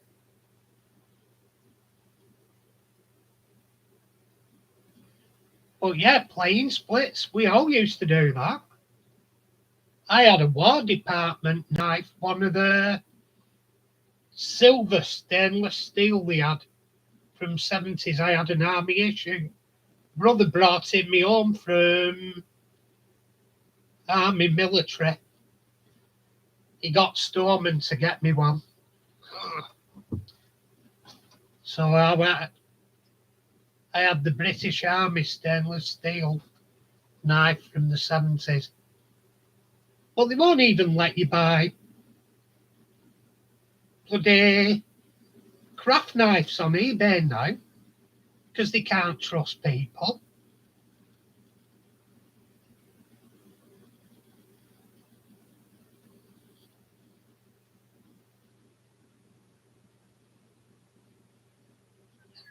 Ah, brilliant, Ian.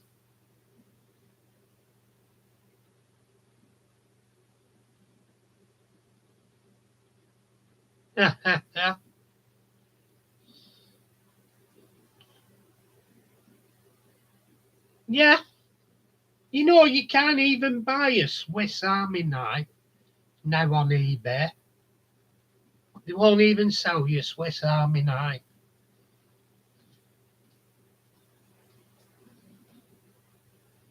My friend Martin still has his. Technically, the Royal Marines got two knives. They got the big one that everyone knows about, commando knife, but they also got a smaller one.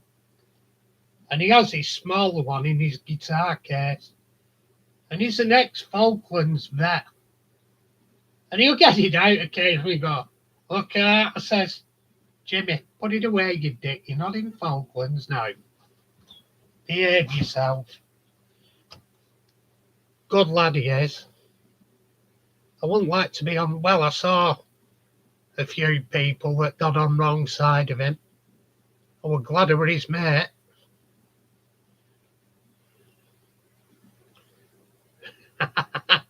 Ah, I got one of them in my leg, Scooby. I were pissing about annoying me mate, but he were at top of stairs and I were at bottom.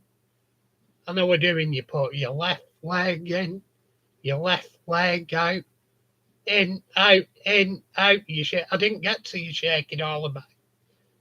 Shit, he was a dead-eyed shot on a moving target. A dart hurtled down the stairs and stuck in me calf, right up to the top. Like that, oh shit, I have to pull that out now.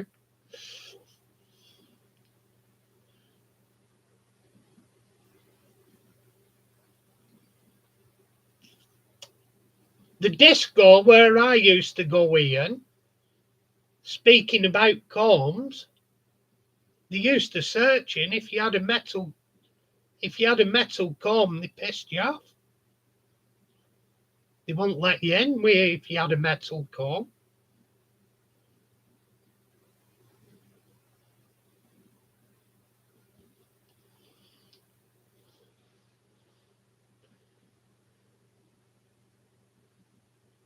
I've not needed one since I were about 35, Scooby.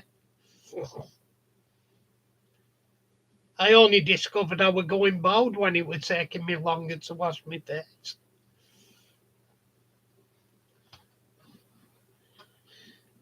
Look at state, get up close now. I don't even have any eyebrows nowadays. What's that about? I think I've got one hair coming out there. Can you see? I was trying to convert. I was trying to get it before. That's the only frigging eyebrow I have.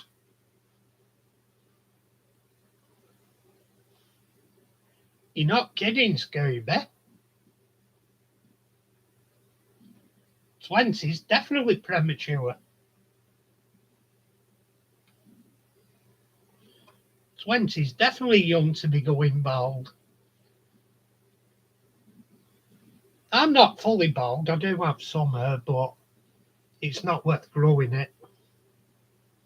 I did have some until recently. If you noticed in my time lapse video, I had 2 days where I had hair, and then the third day I did the time lapse, it had gone.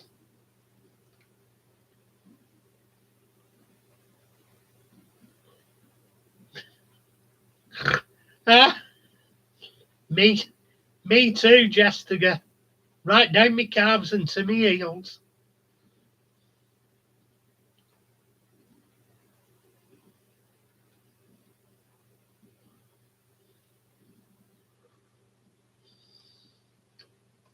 Yeah, but the thing is, we had common sense. You wouldn't have dreamed.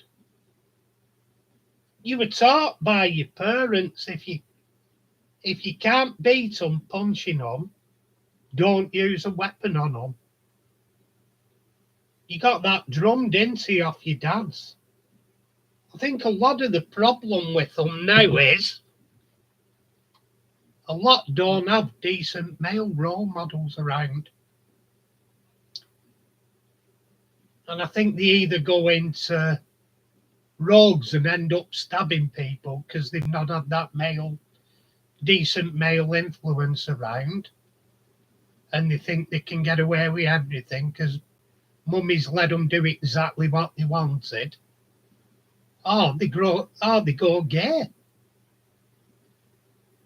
Because you've got the bitter and twisted woman that goes lesbian and like, oh, you dress up in a dress if you want. So, because there's a lack of decent male role models around. I look at half of them today and I think, would I let one of them pussies come in my house if I had a daughter? I'd stop most of them at the gate. You're not coming in here, and if you touch my daughter, I'll break your fingers.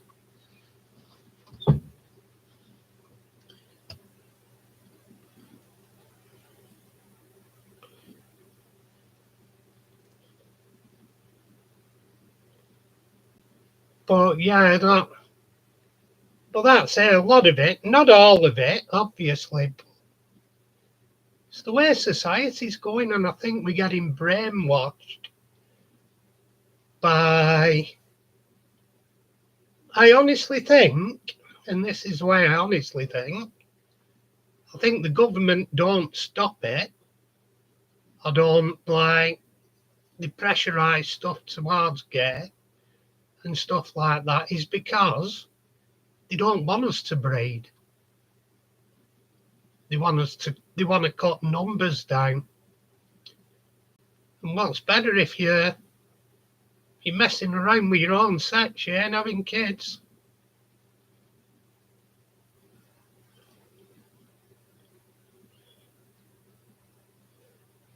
Very much so, Ian, very much so. But yeah, it's obviously not all of them. Some of them have good male role models, and they still are. But like I watch it and you think,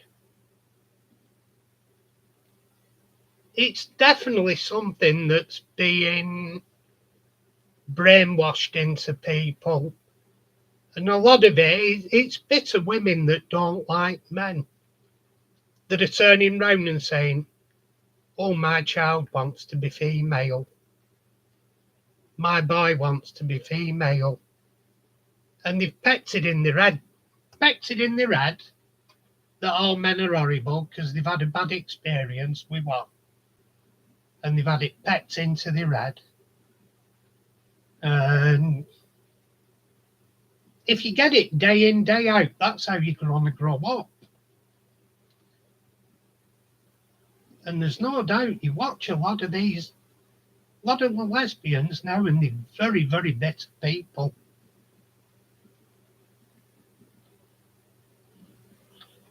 Far too much, Martin. Far too much. Like I say, each to their own. And if somebody grows up that way and they genuinely want to, but it's not the case today. A lot of it is being promoted and brainwashed to them.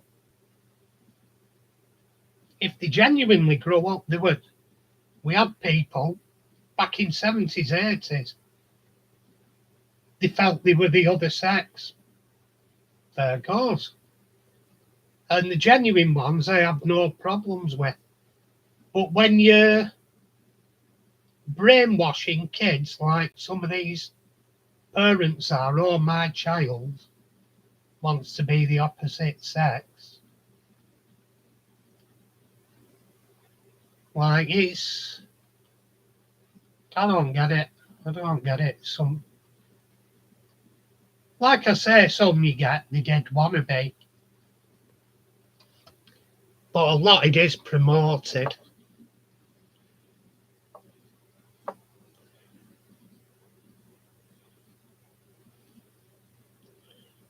Well, yeah, Raymond, it's, when women, they say, oh, we're victims and we're the victims, they get half of everything for doing nothing if they split up.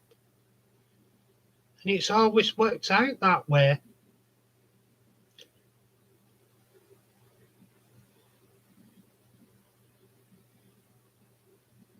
Oof. Yeah, I know, Matt. I know, Mick. Yeah, and naturally you should do, Mick. Naturally. But I'm not on about that in your case, Mick.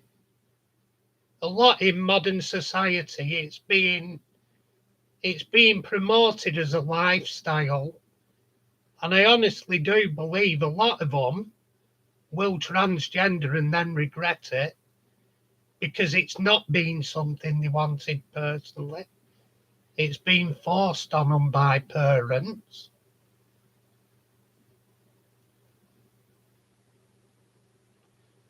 Toast time. Real butter, Martin.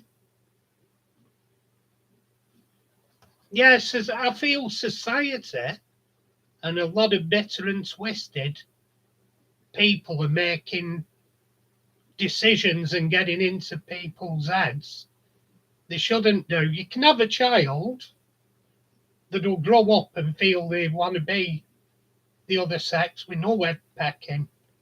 Fair enough. Like you said, Mick. You said yourself. I wonder if it were my fault because I played with toy cars. No, if we were that way anyway, they'd have done that. Whether you play with toy cars or whatever with them. But where I'm coming from, all these people, they've got 7, 8-year-olds and they're saying, "Oh, he wants to be a girl." At a 7, 8-year-old, you don't even know whether you want Weetabix or cornflakes in the morning.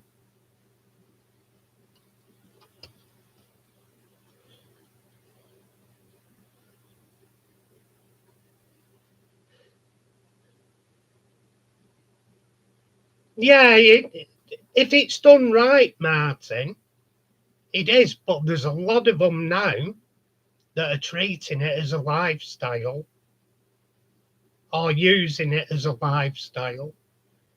But the problem is, once they've transgendered, if they do it proper, then they want to go back. It's too late. You've fucked it.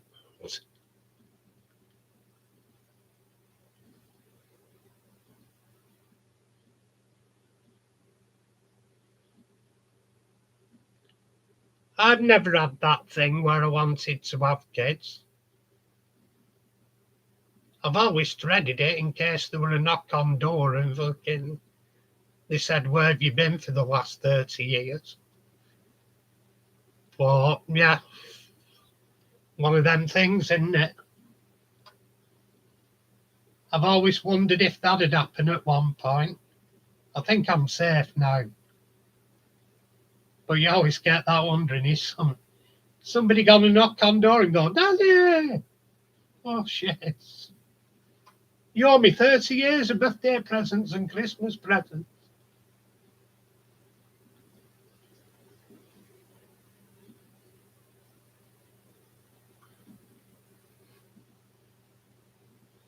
Oh, way to go, Martin. I have a buddy. I go fishing with him, and he's a Warburton's driver. And every now and then, I get a goodie bags off him because they get freebies off companies. So if I go fishing, he'll grab a goodie bag for me. I'll get something like a Warby's toasted crumpets, toasted tea cakes. I got a fruit loaf, some chocolate waffles the other day. Excellent stuff.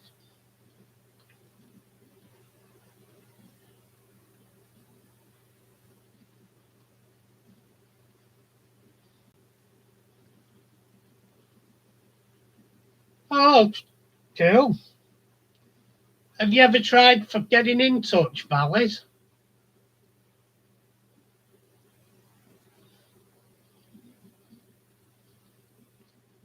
Or have you ever felt the inclination for getting in touch? Fair goes. Fair goes, Valley, each to their own. If what you've never known's not going to harm anyone. Do they know you're about?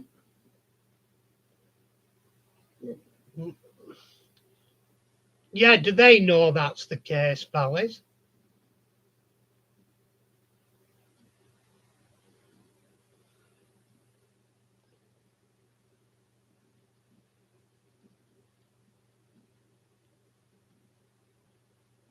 But yeah,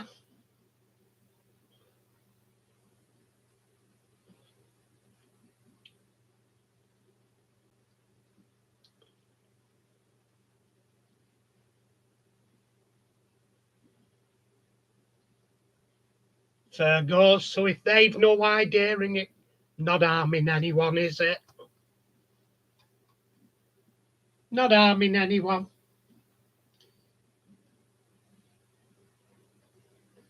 It's almost always anticlimactic anyway. You can have that, oh, I wonder what they like, and you have all these ideals, and you meet them and you go, well, that were a fucking letdown. They're nothing like you, and you can see the point not wanting to meet up, and it's valid enough for me.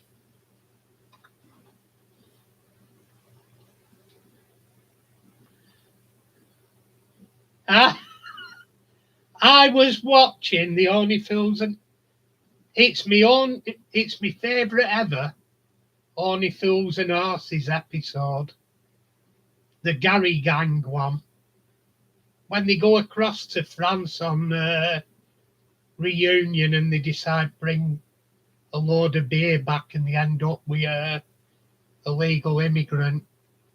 But where they are in France, there was a guy and he said, oh, Albert were here, and he put it about a bit.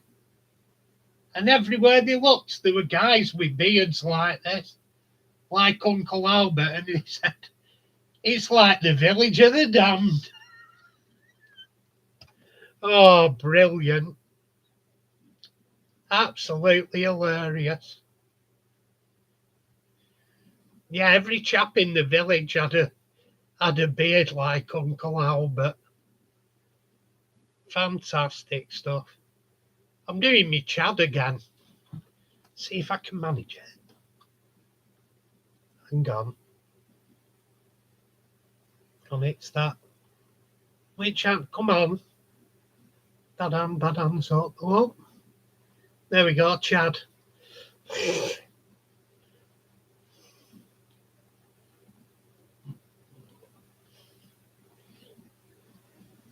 To be fair, Valleys, there's a lot of hairy women in France and Germany. They're not doing so bad over here nowadays either.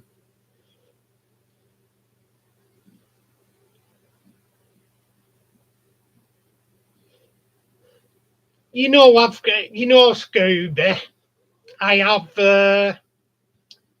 over the years on Facebook, I've met up with a lot of my old school friends, and some I still talk to, some I still treasure. They're good, and they're not the ones I thought I'd still talk to. And a lot of them were absolute arseholes, and you think, you've not grown up since school. You're still what you were like in school. I thought you'd have grown up by now, and they don't. Some of them. One girl, I went out on a date at the pub, and I went out a couple of times with her, and she was a nice girl in herself, but she blocked me because I didn't agree Princess Diana was the innocent person everybody made her out to be. I said, look, she has this persona, oh, the Queen of Hearts. And no, she wasn't. I said, the person that should have been the Queen is the Queen now. It's just that the royal family interfered in what should have been, and she was married as well, yes. But she wouldn't have got married, probably, if Charles were allowed to do what he wanted to do. I'll catch you during week, buddy. Lovely to have you along again, Mick.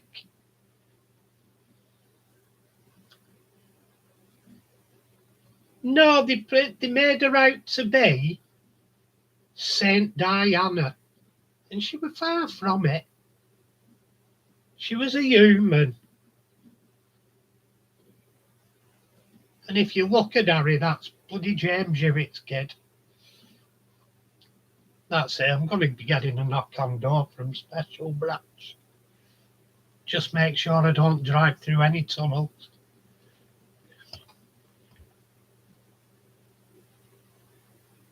But yeah, Diana, she was...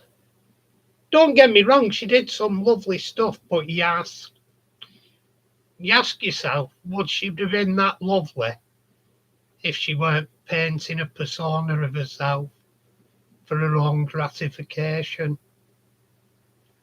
I don't feel she would have been.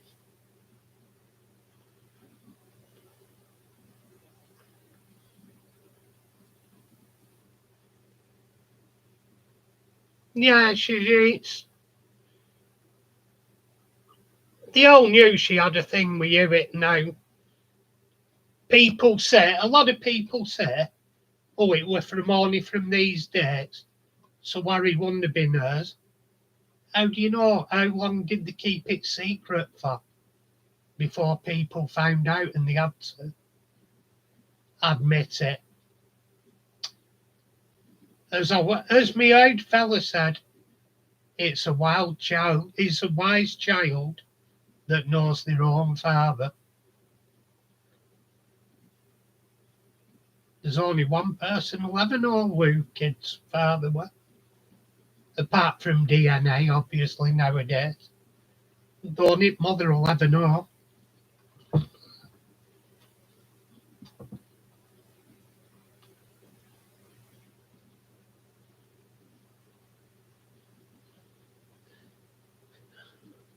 Didn't change a thing, Scooby. Landmines. Yeah. Yeah, and Patrick Moore at my door. Meets Moore at the door. I like watching him playing that Australian in the Sweeney, mate. That kills me. Him and George Layton playing a pair of Aussies in Sweeney. They did 2 episodes with them in. They were actually good episodes. They did one where they escaped and got off with a crime. And they did the second one, they caught them in a shootout.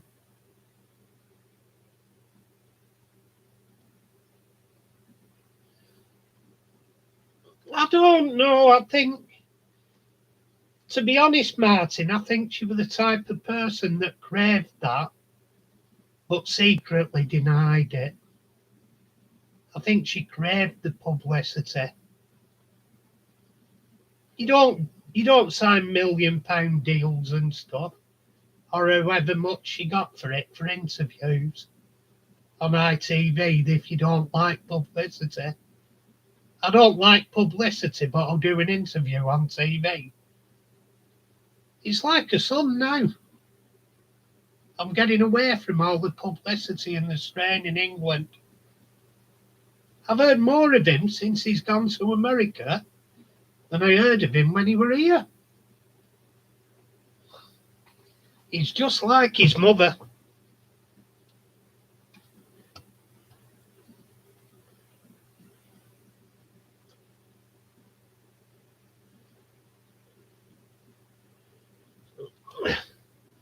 Ah, right, that's interesting. That's interesting stuff.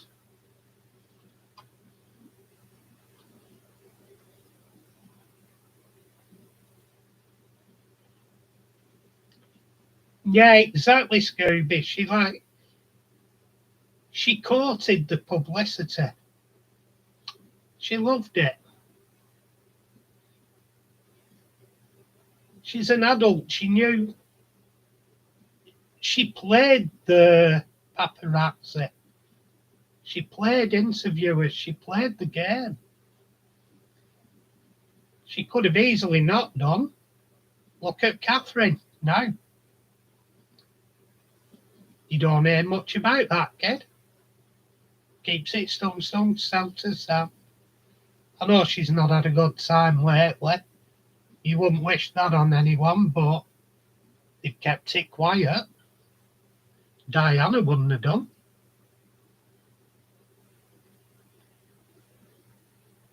Yeah, all the world and the dog had heard about Diana.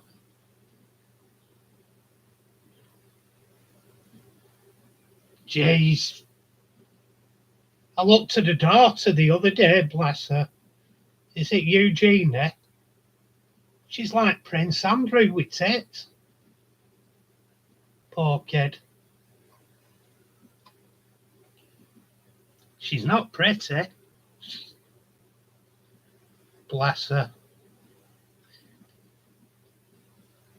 But yeah, Fergie was she were an horrible thing as well.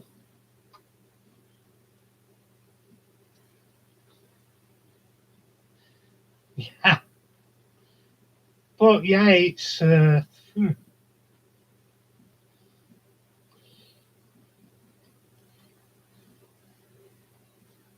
it's how do you put it? All these that say, "Oh, I don't want publicity," and they're talking to the newspapers. Well, why are you talking to a newspaper telling them they don't want publicity if you don't want publicity? Isn't that someone you shouldn't be talking to? They just, I don't want any publicity. Where's my Disney deal?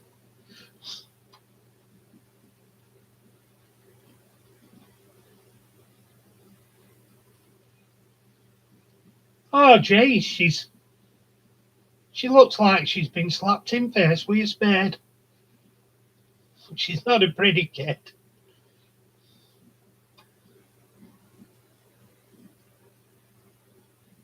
I think that must have come from mother's side, though. But there is the looks of Andrew in her, so it must be strong breeding. Oh, Jesus, what's she done to herself? Yeah, but the thing is, Ian, she started off, she was a very pretty girl in the early days, and now she just doesn't want to accept she's getting older. And she gets a lot of what they all get, famous people. She has a couple of procedures done, then she's addicted.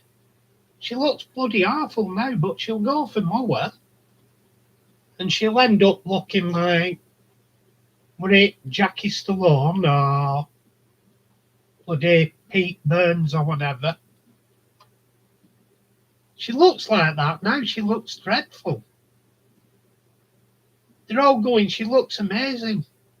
No, she doesn't. She looks fucking awful.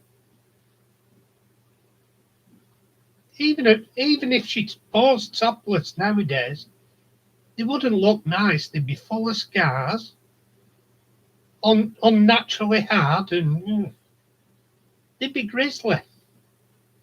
I don't get why people think altered boobs are nice. What's up with how nature give them to you? Fantastic.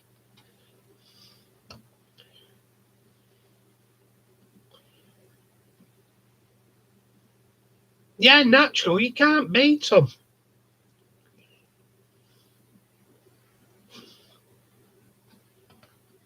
Ain't gonna lie, I'd rather date Mick Jagger than Katie Pratt. At least he's not bankrupt.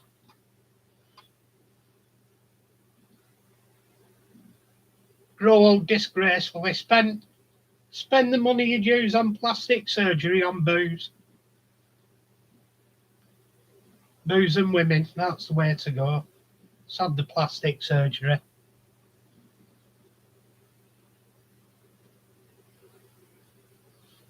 Yeah, it's oh, you've got one of my favourites, Adriana Lima. She's stunning. She's a beautiful girl. I just would. Me and about 5-10 million others.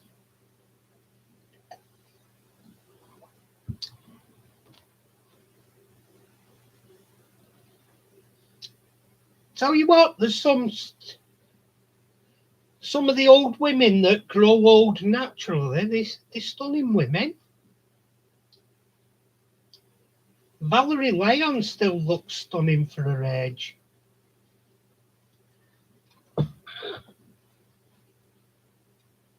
I still would with Joanna Lumley.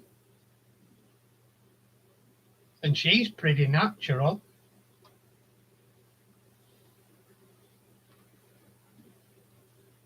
George Best he were a bit of an enigma, George. Sadly, he was noted in football circles. He could have been better than Pele if he'd laid off the booze. But you can't say he didn't lead a life or three. He probably fitted 3 lives into the short life he had.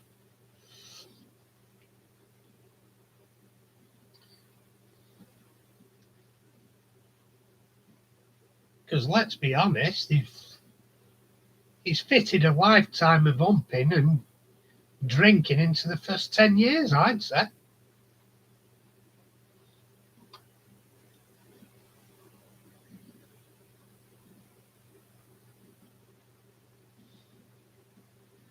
Oh, Joanna Lumley, Martin.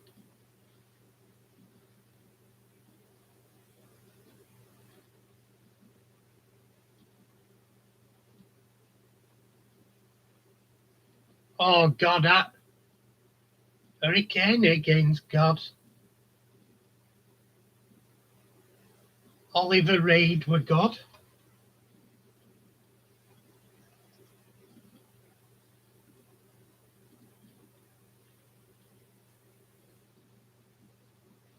Kevin Bloody Wilson's one of my favourite drunks. He definitely doesn't hold back. Oh, Miss Lumley. Ooh.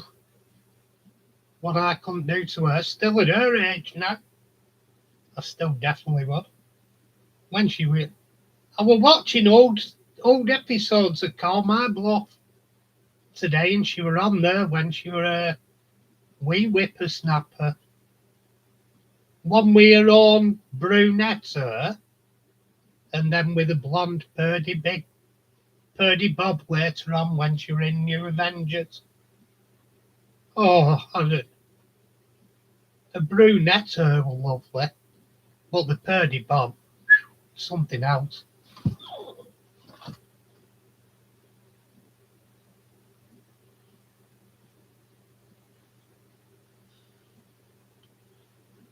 Excellent.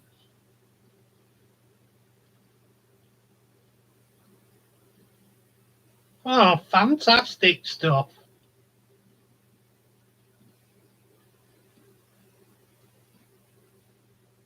It was. You know, I used to work with a lad.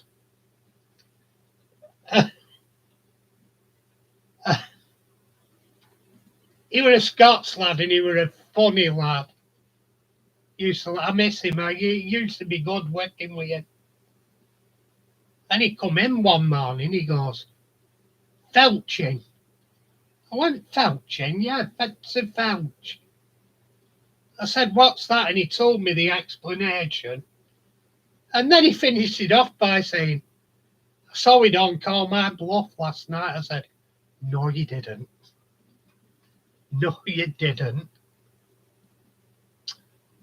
You definitely didn't see that one on Call Me Apple. And it killed me because not long after, because not a lot of people knew what it were at the time. If you watch Johnny English, the first Johnny English, his assistants actually called, one of his assistants called Felch. And you think, gee, how did they get away with that one?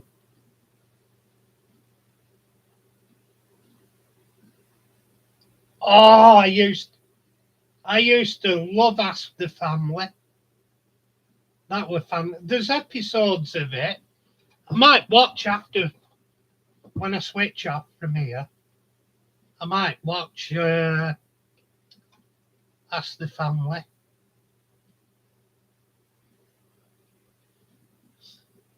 Yeah, Viz.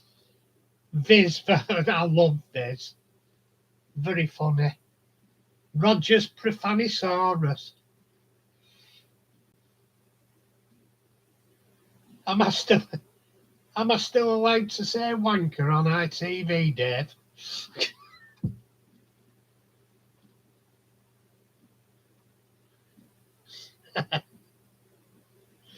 Brilliant.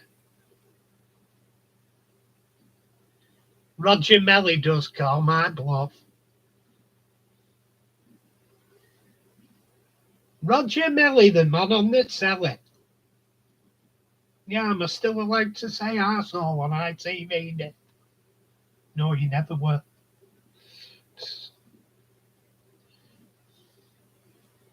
Oh, I love Roger Melly, the man on the telly.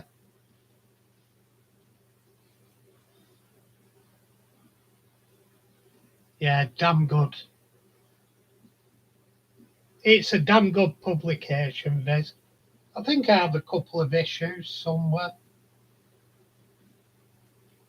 But oh, the amount of times I've bought that and nearly bust a gut at some of the stuff.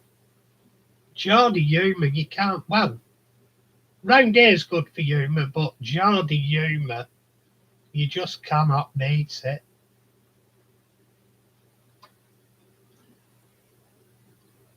Yeah, Roger Melly, the man on the telly. Buster Gonad and his unfeasibly large testicles. Student Grant.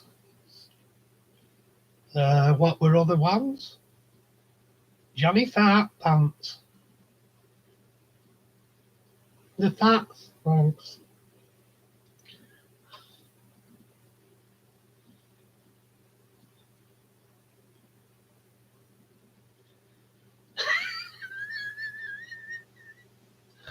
Oh, I love it.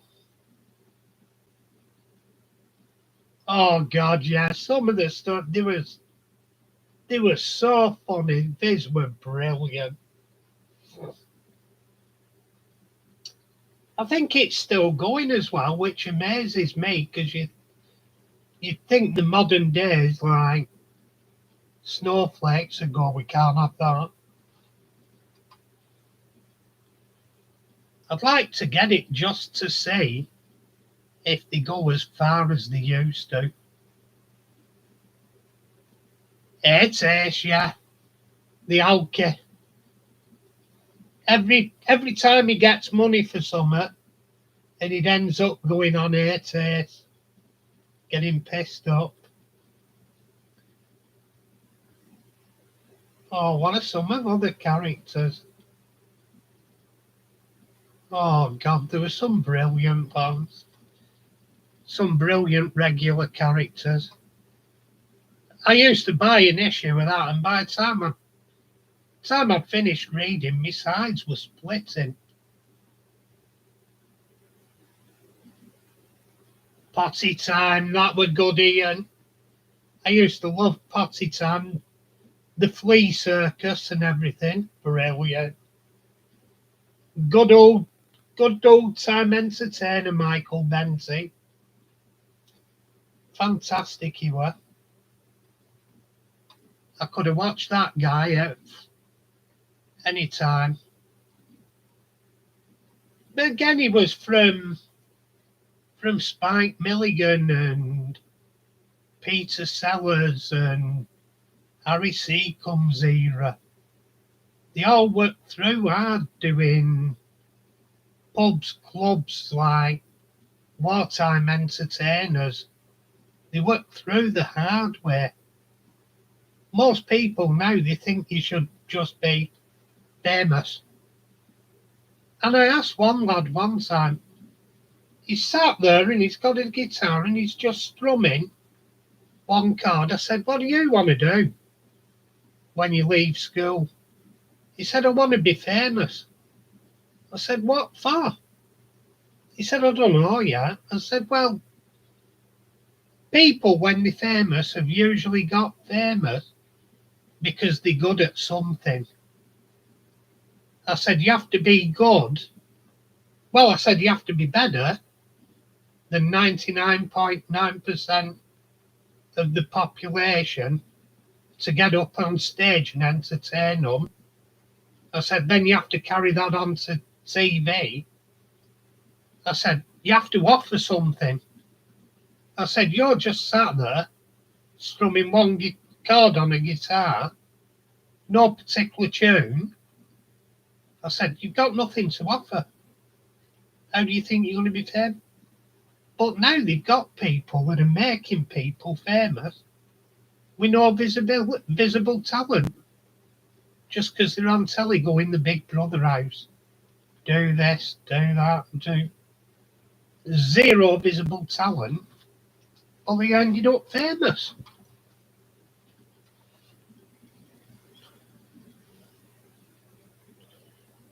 Ah, it was very clever. It was actually cruel how they did it originally, because they'd glue things to fleas. You used to be stood closer so you could watch them, but they'd glue things to fleas, and then to make them move, they'd light lighters under tin plates, so it got hot and they jumped around.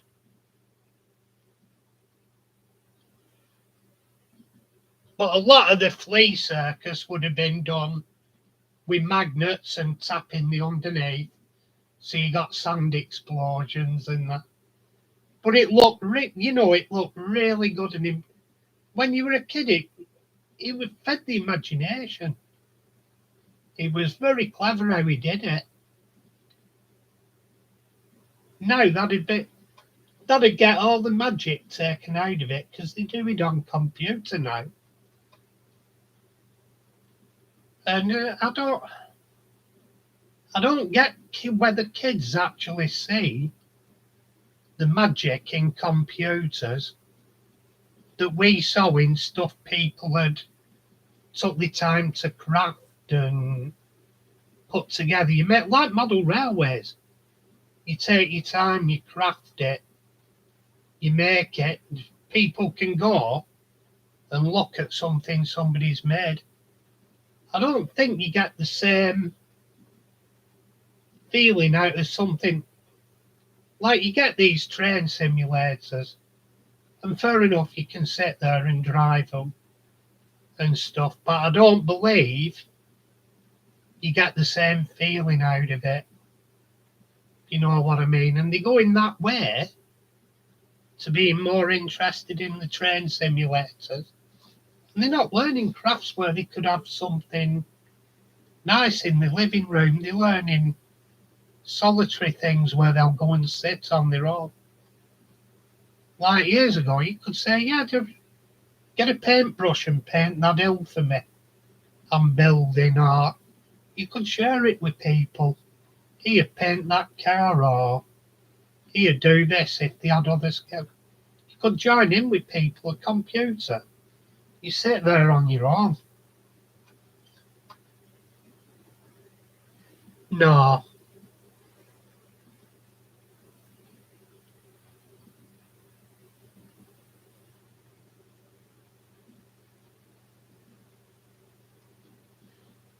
Oh, I know the one.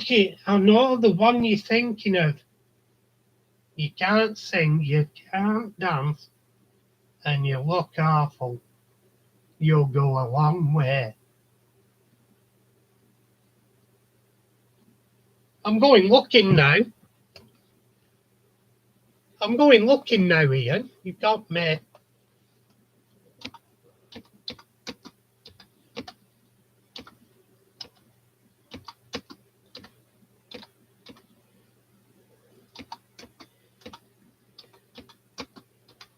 You've got me inquisitive now.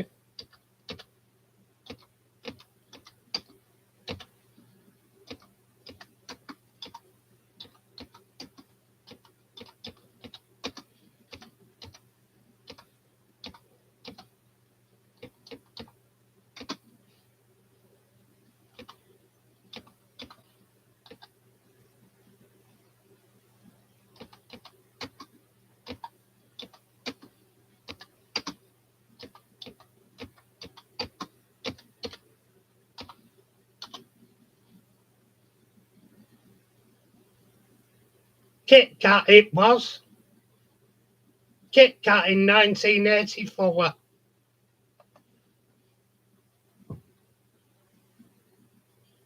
Yeah, it was Kit Kat 1984, the advert. He was sat in an office and listening to a group somewhat similar to Mental Mickey on Only Fools and Horses.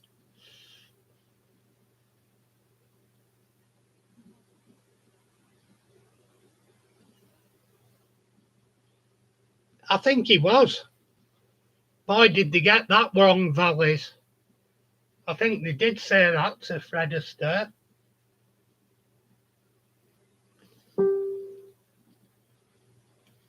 It's like a lot of things in the past. Johnny Johnson, the Spitfire race, was rejected by the RAF for pilot training because he wasn't in the right gun club. And he said, does it not make any difference if I say I already have my pilot's license? Johnny Johnson already had his pilot's license at the time of Battle of Britain. They'd have only had to teach him on the aircraft type and firing guns. Night, Martin. Been good having you in, buddy. If I don't catch you before, catch you next Friday. Yeah, but they actually refused Johnny Johnson, I think he was in. And they later, that's why he was a fighter ace, but not until later in the war. He could have had more kills if he were in Battle of Britain, but they refused to take him at the time of Battle of Britain, even though he'd got his private pilot's license. He'd already passed as a pilot.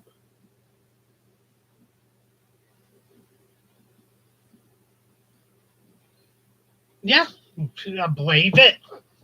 Sterling. But originally, Sterling Moss was a motorcycle racer before he raced cars. He used to race motorcycles, Sterling Moss.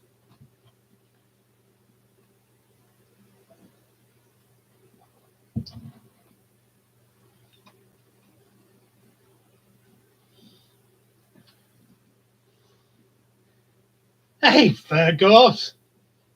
Hey, there's a lot to be said about lousy food.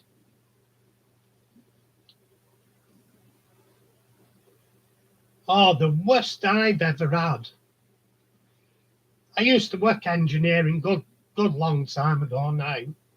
Late 90s. I worked engineering. And one of the lads, he says, oh, let's have bacon butties this morning. And we went, yeah, good idea, Gary. And he goes, I know a cheap shop. He said, they're brilliant. Went, right, okay. And he went out and he brought the bacon butties back. And he's munching away. They're going, oh, they're brilliant, these. And we're eating them. It tasted like they'd wiped the bacon in Dettol. They were dreadful.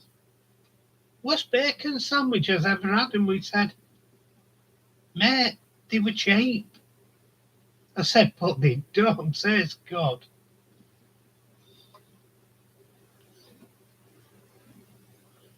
Yeah, places like that, they put lousy food, but some of it's probably pretty good.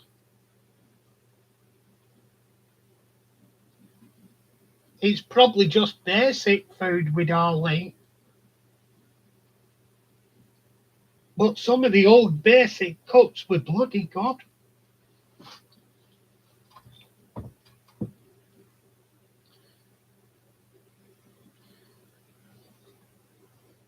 I don't know, he were a taxi driver, that might have had something to do with it. Eating spicy takeaways all the time, I don't know. But geez, it was rank. Yeah, that's what I mean, Jessica. You know that advertising probably got loads of people in to try it just to see if it were lousy. And they think, oh, it's not that bad, we'll go back. I'd say it was very clever advertising.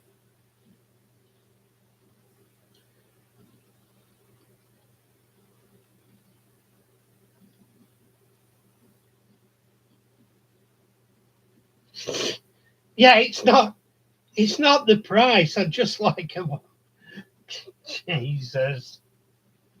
It's not the fact that it's cold. I want a warm sausage sandwich. You're like, really? Some of the answers just say, all right, I'll take it back and warm, like, put the sausages under the grill a bit longer for you.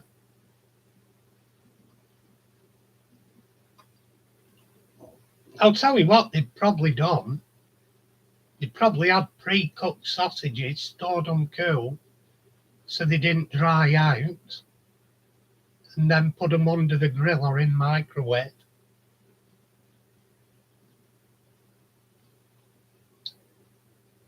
It's unfair that if you know where to get a good tandoori doner, they are absolutely lush when you're sober.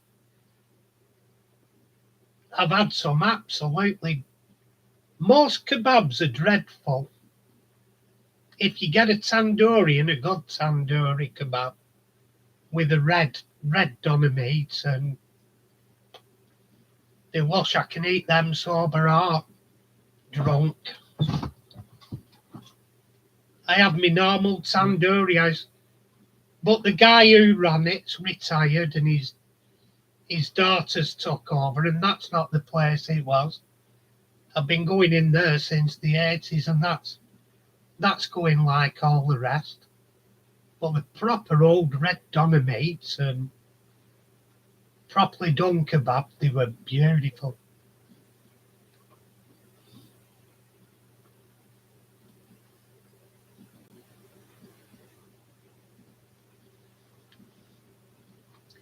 Yeah, shish kebabs are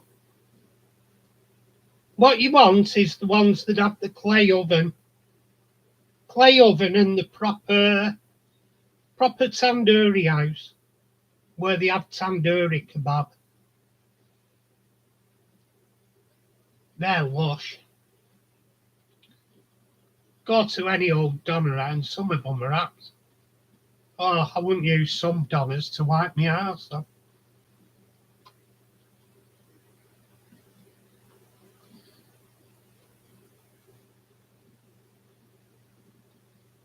Yeah, get a proper Indian one, proper Indian kebab or lush.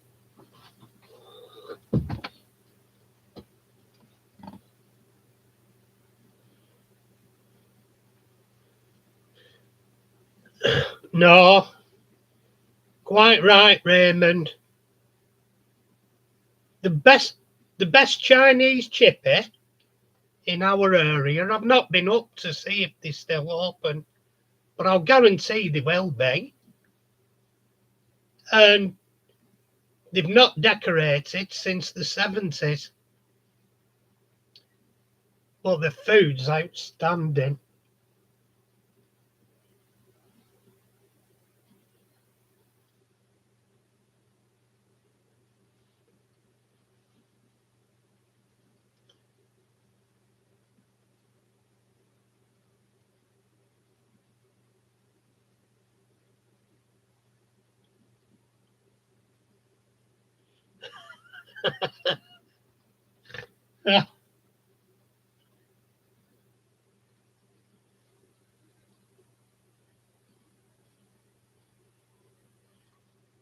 I'll tell you what, that I went pretty mixed, not still.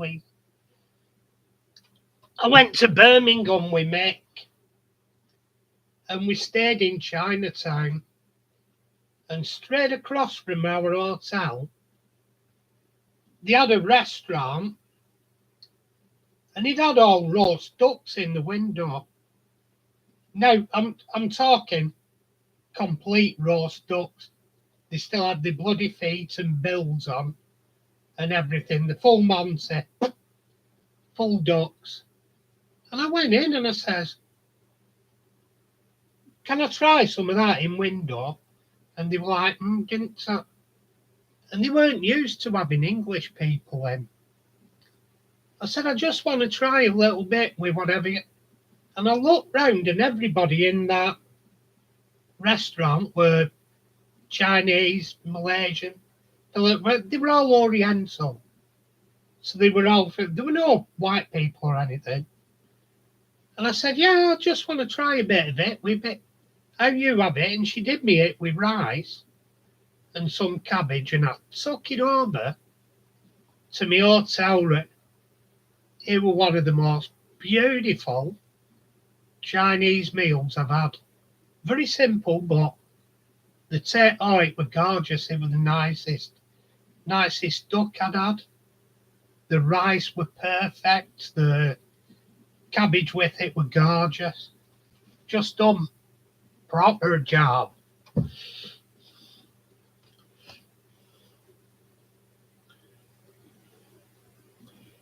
Yeah, 100%.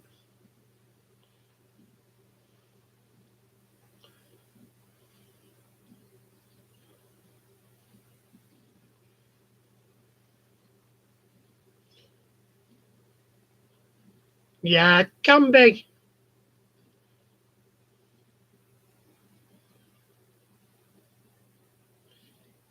Tell you what I did the other day. The other week. I got some wurst and I chucked them in my air fryer, browned them off, then made a sausage sandwich. They were all right, really. Oh no, you don't. You don't still do Vesta, do you, Ian? If you're ever up my way, I'll take you to my local Indian. They do beautiful food, and you can chat to them. You know, like the lad who runs it. He turned round. He says, "What do you fancy trying this week?" You say, "I fancy something tomato with. I want it pretty hot. I'd like it garlicky." And describe the taste. And he says, "Oh well, this curry will suit what you want." And he'll tell you curries that aren't even on his list, and he can do, and he'll cook them for you. And you're like, "Oh, I fancy that, fancy that."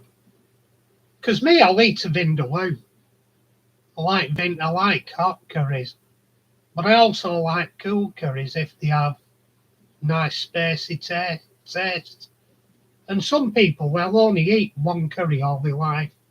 I'll have a Rogan Josh, or I'll have a Balti, or I'll have this, I'll have that. You never find out what you really like as a wide palate if you don't try all sorts. I try all sorts. I'll have one thing one time, another thing another.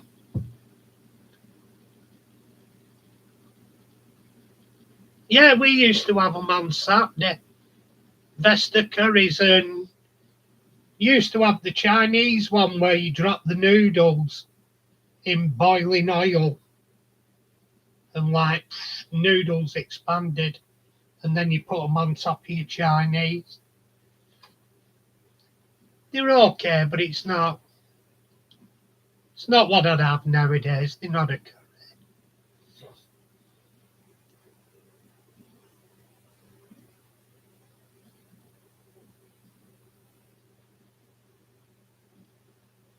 Not tried that one yet, Raymond.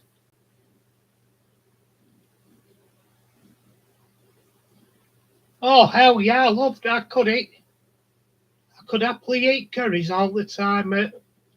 Where I work, we have different days, and in the week they do different stuff at work, and they'll change them around a bit. But nearly every week we'll have a curry. We'll have either a curry or a lasagna.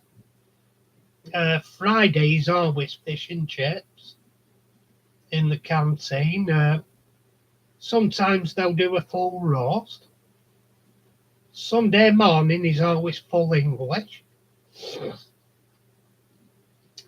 So they do a full English breakfast. Uh, God, they do all sorts. And they do you an option if you don't want that, a baked potato with beans, specialised for the vegans. You have some beans or some kale. There's a salad bar there, knock yourself out.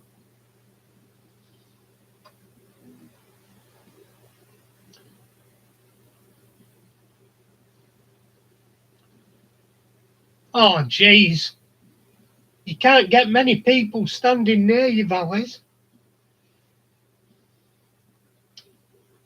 On my birthday the other day on Friday, I made myself a big spag bol, garlic bread, cheese on top, and I had 3 pints of Guinness.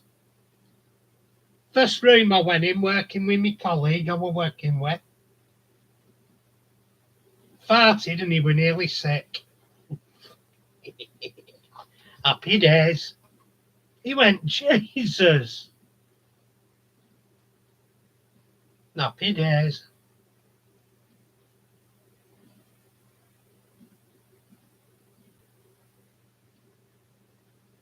Oh no, sorry, it was a woman. Luckily. Oh God, mushy peas. Jeez.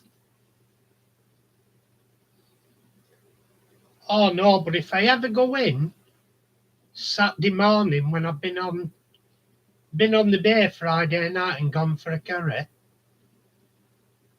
I pity the girl that's working with me. A woman that was sat there, eyes smarting and going like that. Jesus, it's worse than the patient.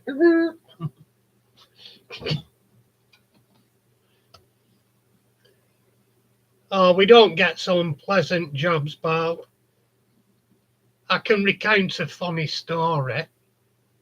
I won't give any names or anything to protect the guilty. But I was cleaning up a right mess one day, and one of the girls come up to help me, and I'm knelt down on the floor cleaning up this awful mess. And she stood over top of me, and all I heard was, I said, well, you, last thing I need is you puking on me. If you're going to puke, go outside. Jesus.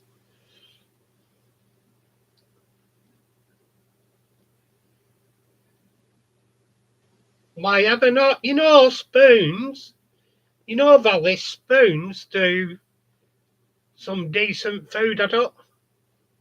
I don't go in nowadays though, because I don't think the mixed grill is on the menu anymore. You've got all these pussies that don't know what a they don't know what a mixed grill is now. You know, you can't. It's not the thing with Weatherspoons is it's not the best breakfast you'll have. But having said that, it's edible and it's the right price. And it's clean surroundings. I've never had a bad breakfast. I used to have breakfast before. I used to go to Southport Earnshaw and we'd have breakfast in Weatherspoons before we went. So it's not bad. Plus, as well, you can get a pint of cider in morning, where to start your day off.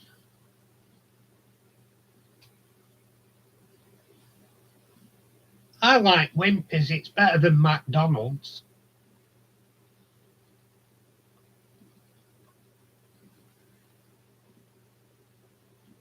I do like a Wimpy burger, but they're a bit out of way in our town centre now. But, you know, I think I'll have one this week.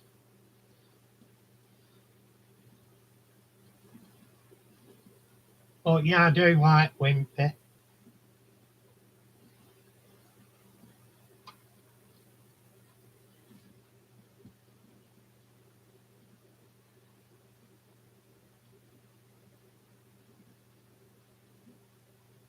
You know, you can for that price.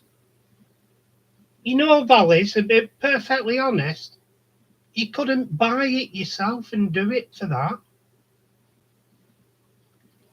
It'd be £3 just for the bloody bacon alone.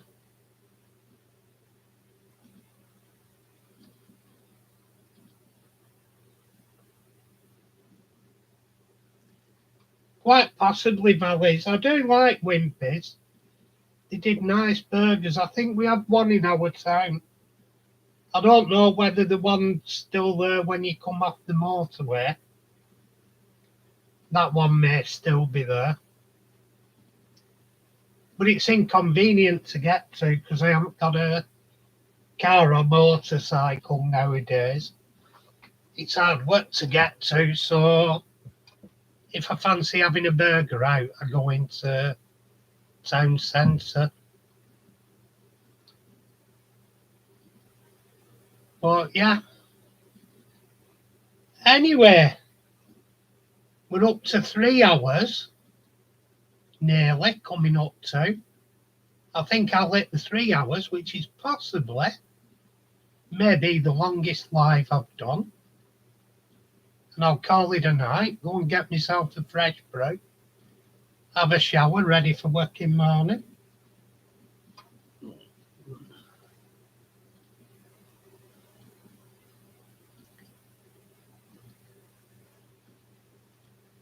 Every now and again, Raymond, I'll go into my local butcher's and ask them for a pack of bacon with the rind still on.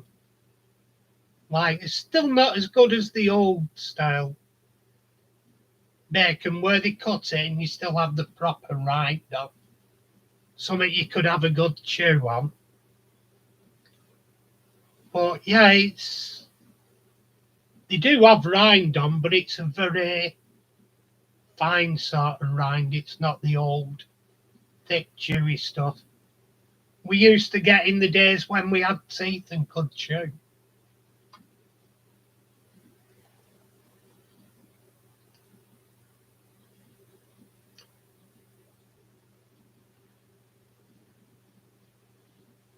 You know, Ian, you can't beat that. You couldn't have that lot. You couldn't buy the stuff to do that lot at home. It's good value. Yeah, it's supper time here, Jessica. I'm off in a minute.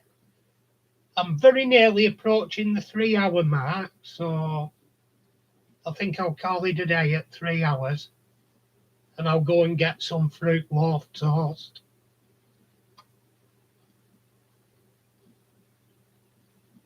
So all I'll say to everyone, we're on the 3 hour mark, and I'm saying, tatty pie, everybody. It's been a superb live. Really enjoyed it tonight. You've been superb company.